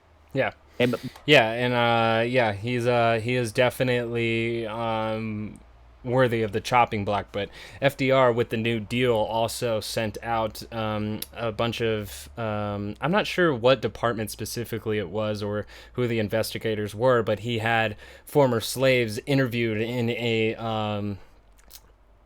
an effort unseen before. So we got a better understanding of American slavery because of FDR. So again, we have false equivalencies that these guys keep doing because whataboutism is a lot easier than actually addressing the root of the issue. But Christopher Columbus has to come down. Why? Specifically because of what he was put up for. See, this is the thing. Statues are generally erected. Wait, exactly for what he was celebrated for? What did he say? See, this is the thing. FDR was responsible for the imprisonment of 100,000 Japanese Americans. Okay, but Christopher Columbus has to come down. Why? Specifically because of what he was put up for. See, this is the... He has to come down exactly for the same thing he was put up for. He was put up for his enslavement and torture and treatment against indigenous tribes and many people in South America. He was put up for that. So, yeah, so we are taking him down for the right reason then, huh? Thing. This is he committed against crimes against humanity. Statues are generally erected. Okay, not Confederate statues, which are a bit of a different story, which I'll explain in a second. Okay. Statues that are coming down now, the ones that are really controversial, the Columbus statues, the Washington statues, the Thomas Jefferson statues, those statues, the Lincoln statues, those are erected in tribute to the good things that sprang from the actions of the men who are being honored with the statue. When you erect a statue of Christopher Columbus, it is not a statue of a saint. It is not an icon. People don't go to that statue and worship. Yeah, but it's a symbolic worship. You know, by erecting this, you're putting a class of a human on a pedestal, and his being a white discoverer / slaver / torture master, you know, and he even went to, as he returned to Spain, he was arrested and he died penniless. He died completely devoid of any notoriety because he was such a disgusting human being, even into the eyes of the Spaniards. So yeah, the Spaniards did a good amount of their own atrocities as well, and I doubt Mexico has too many statues of them. I really hope not, but who knows? Right, there's a difference. People go to many different places on Earth where there are statues of saints and pictures of saints, and they worship there. Right? The iconography is a long history in human worship. Erecting a statue of Christopher Columbus, nobody was walking by that statue and bowing their head in prayer and saying, pray on my behalf, Christopher Columbus. No one was doing that because he's not a religious figure. Christopher Columbus was an important figure because he brought Western civilization to the Western Hemisphere. He brought Western civilization to the Western Hemisphere. That even sounds pretty... No, he brought colonialism to a land where the rich resources were being balanced by the communities already here. He brought Western colonialism with him, the same kind that they used in East Asia and with the East India companies from both Deutsch and the Dutch East India Company and the British East India Company. He brought that with him. So, yep. This is, for civilization, a very good thing. That does not mean that it came without brutality or that it came without cost, because brutality and cost are endemic to human nature. But to disown Western civilization, which is really what you're trying to do when you tear down a statue of Columbus, because let's all be frank about this. The people who are tearing down the statues of Columbus, it's not because they are reading the journals of 16th century Spanish monks criticizing Christopher Columbus. That is not why they're doing this. They're not reading De las Casas and then going, Christopher, it turns out he's a bad guy. That's not what's happening here. What's happening is they don't like the West, and therefore they are trying to tear down the symbols of the West, including Christopher Columbus. There are things to like about Western civilization. Industrialization is one of them. Labor unions is another. But there are a lot of the disgusting things in the Western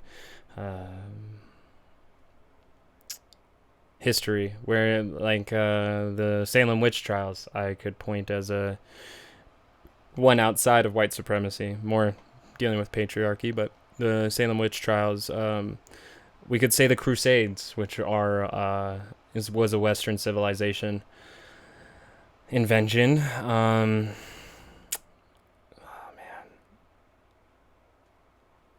Corporate greed, that's definitely a Western civilization invention. So there's definitely in colonialism. There's definitely just a lot of points here that we can see that yes, there has been innovation and moving forward from the United States, but at the same time, we just cannot ignore the faults, lest we just continue to contribute to them, which Ben Shapiro is choosing to do. So, like I said earlier in this stream, however you're viewing or hearing this, is that America is just as pro-racist as it is anti-racist at this point. because both are antithetical to each other. It is almost a codependent relationship at this point, because so long as racism exists, anti-racism is going to exist. And I don't know necessarily if as long as anti-racism is going to exist, racism is going to exist. I feel like it only goes one way, where anti-racism is the reaction to racism, because otherwise, without racism, there would just be the observation of human beings, and then we would separate each other probably by gender or ideology or what have you. So it's why the Boston Art Commission just voted unanimously, not like 5-3, they voted unanimously to remove the Emancipation Memorial in Park Square on Tuesday night. The Emancipation Memorial in Boston is a direct copy of the Emancipation Memorial in Washington, D.C., a statue designed by a Charleston, Massachusetts native named Thomas Ball and dedicated in 1876. 100 years later from the creation of the American Union. I want to see here.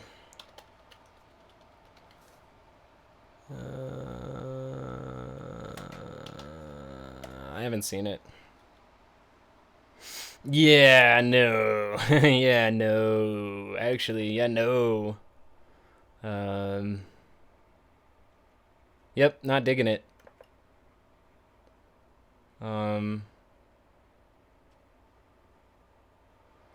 Because it still holds a position as if, like, Abraham Lincoln is definitely above the African American below him.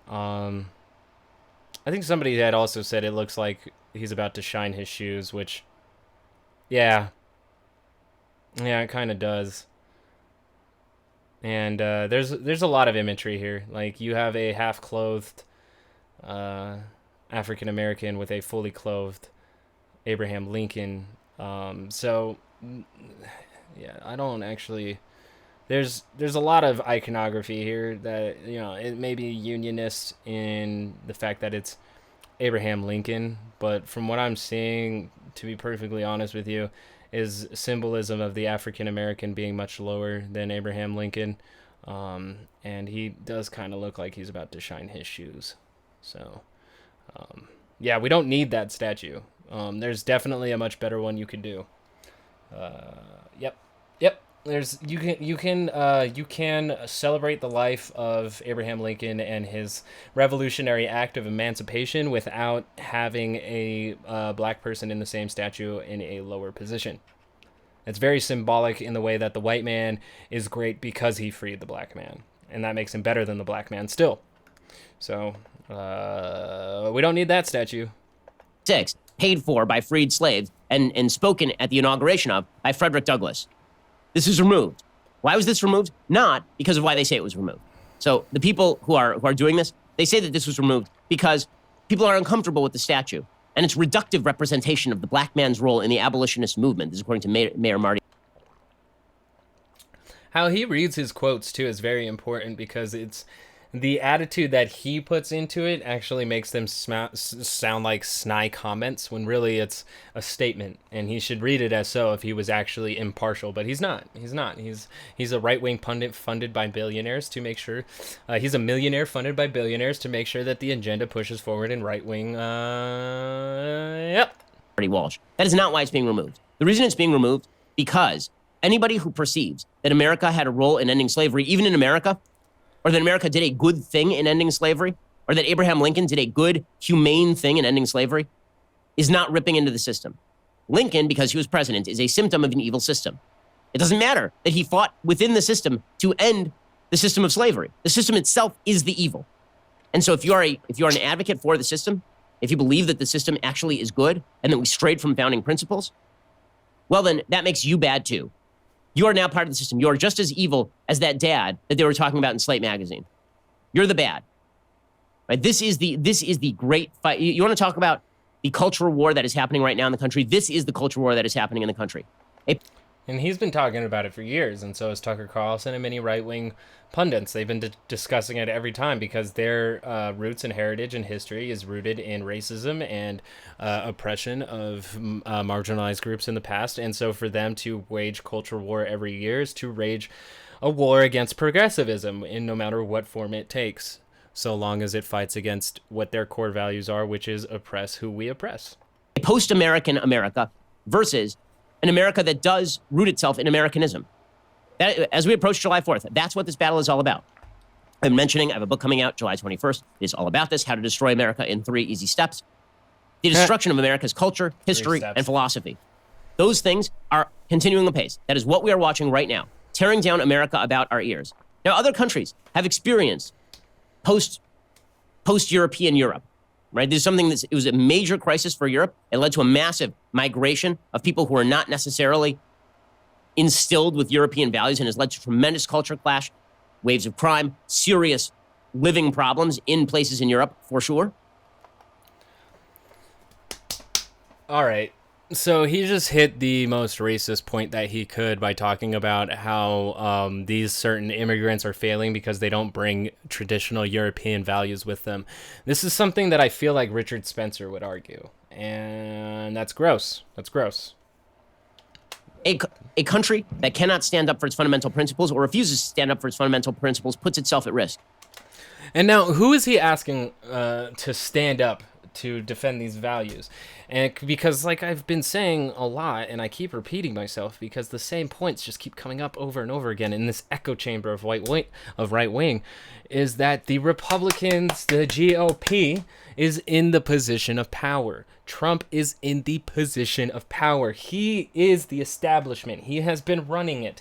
Even if the Democrats have been putting on this weak-ass opposition of a Mueller investigation and the impeachment, they were weak. They hardly even attacked Trump. They only vilified him to look like the Democrats were against him.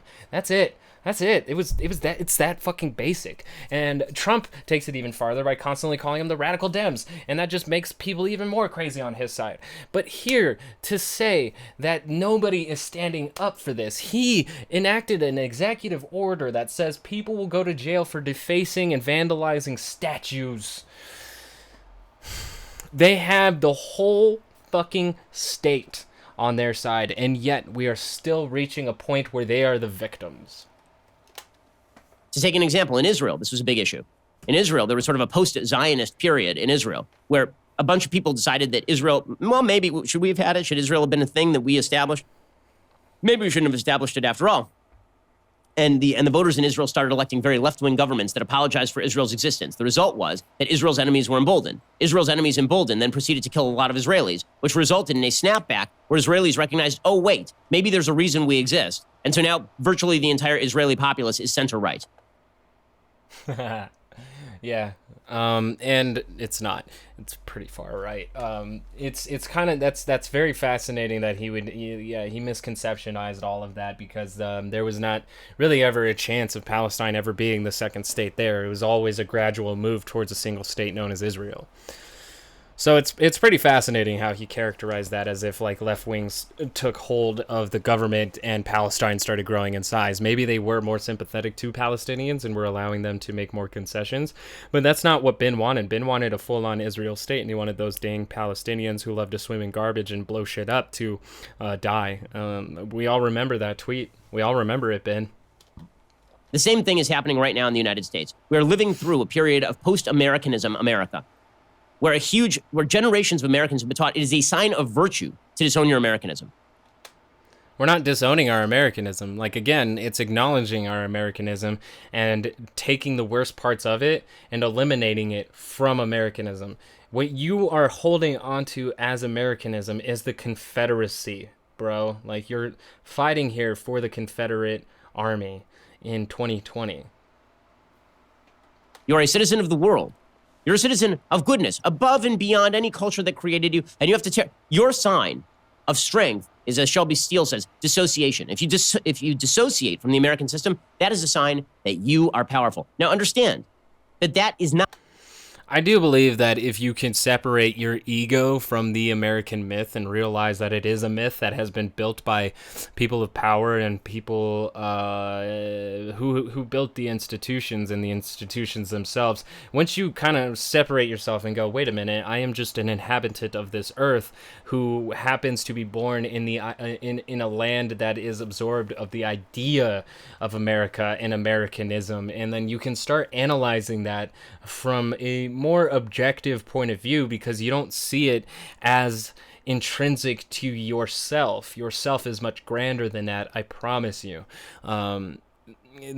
You are more than just American, but that doesn't mean that you have to completely disconnect yourself from being American. I think touching into your inner humanity is a very key part of becoming a stronger American, because we are and have been a leader in the world stage for a very long time. It's just unfortunate that we are having people who are so sold into the American myth that it can do no wrong no matter what. This is very toxic for us to move forward into a world that needs to unite together over time, and that's because we're going through class warfare right now, where divisions in the working class is what's really keeping us separated from success. Not a risk. That is not a risky scenario for you. You get rewarded for that in the culture. This is why I say it's important to note that counterculture is now the culture. There is no risk in saying any of this. There's no, if you go out there in public and you say things like, Mount Rushmore was expropriated Native American land, so, if people say it should be torn down, we should think about it. There is no risk in the culture for you to say that. If you say right now in the culture, Mount Rushmore is a signifier of the greatness of many American presidents, because America is indeed a great country. Yeah, there should be no risk really to say a lot of things, because First Amendment right, but it's not speaking of hate to say that we should consider either destroying or reforming Mount Rushmore so that we can eliminate the symbolism and iconography of white supremacy. It only speaks of hate towards white supremacy, but we cannot be tolerant towards intolerance unless we have intolerance reign supreme. So, country, and the American flag stands for freedom. There is a shot you will be fired from your job at many corporations these days. I'm getting... that's another mischaracterization. It just depends on how far you're willing to take it to a nationalist point. Notes from people all over the country right now that if you simply say, yes, I believe that Black Lives Matter, but the police are by and large virtuous people attempting to keep law and order, and if they disappear, people die, you could get fired for that. No, I haven't heard any cases of that. But you kind of are marked as a, I don't know, you're not shunned, but you're definitely not seen as a reasonable person, because you're not willing to take in the side of the argument that police brutality is running rampant and that we need to have better accountability of police, and that they are not just absolved of accountability, which is the argument that Ben Shapiro consistently makes, is that that there is nothing wrong with the police as is, even though its roots are in breaking up labor unions and rounding up slaves.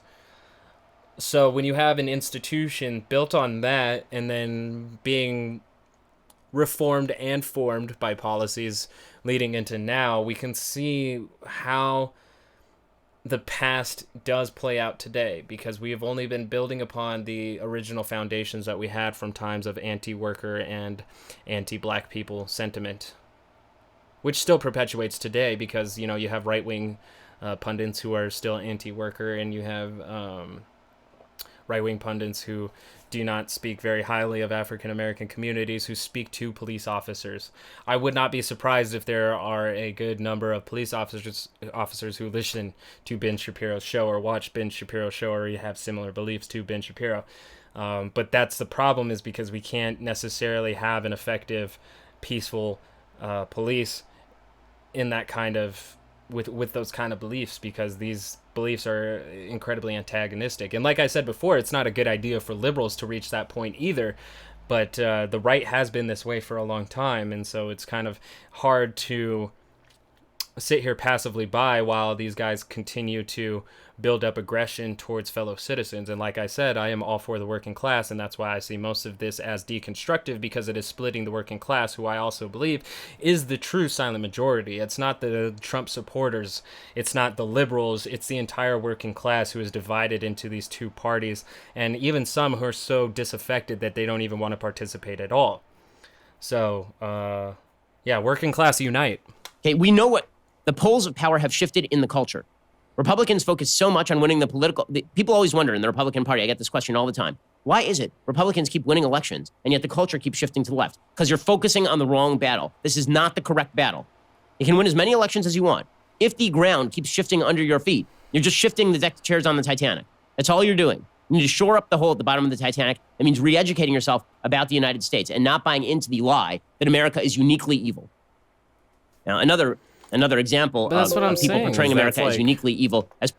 But that's what I'm saying, though, is that, like, you know, in my school, I was never taught that the United States was inherently evil.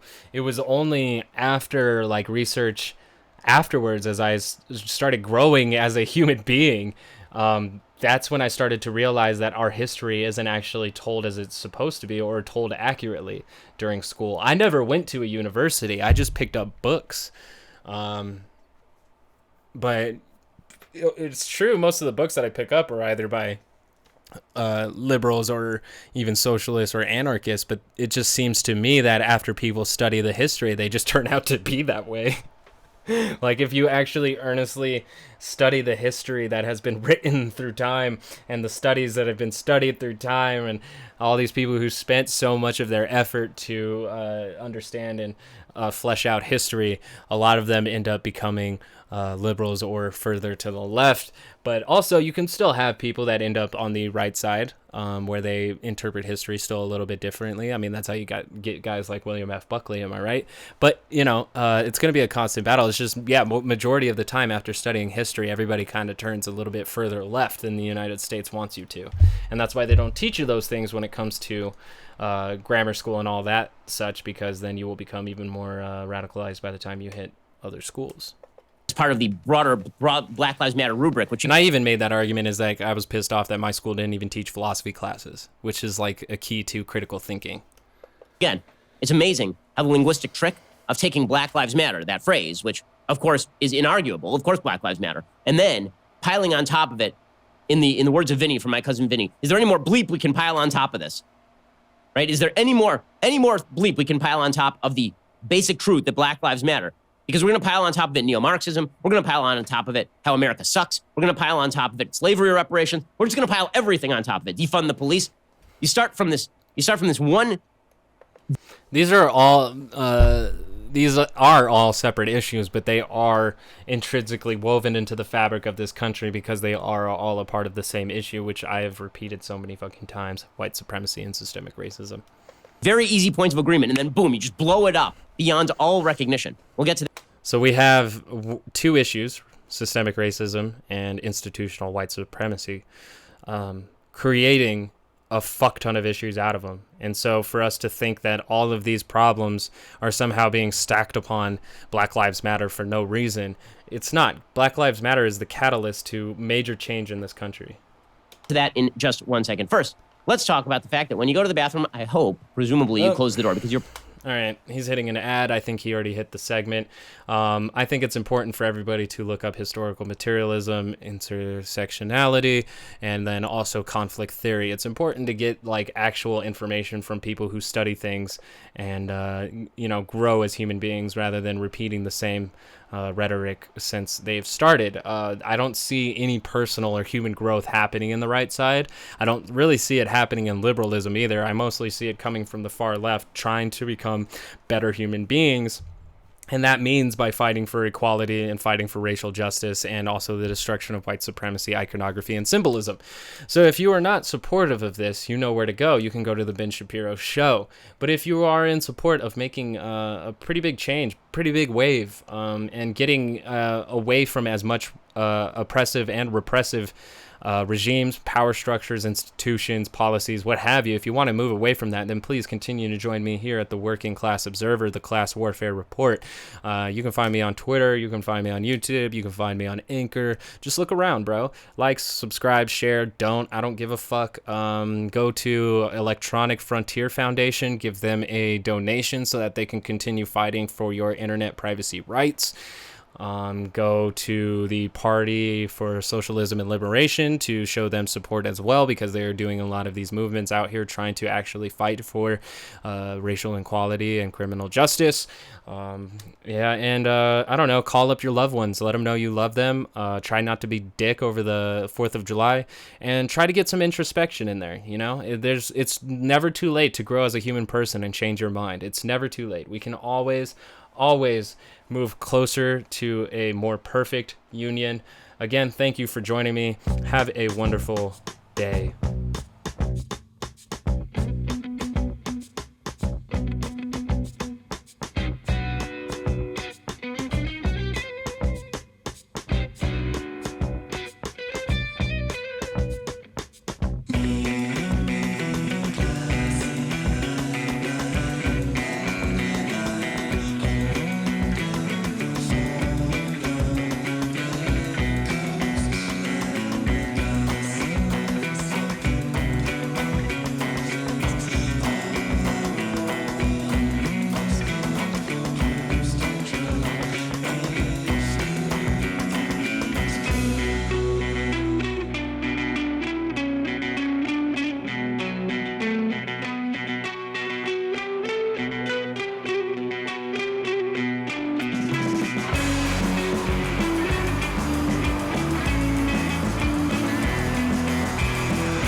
be safe.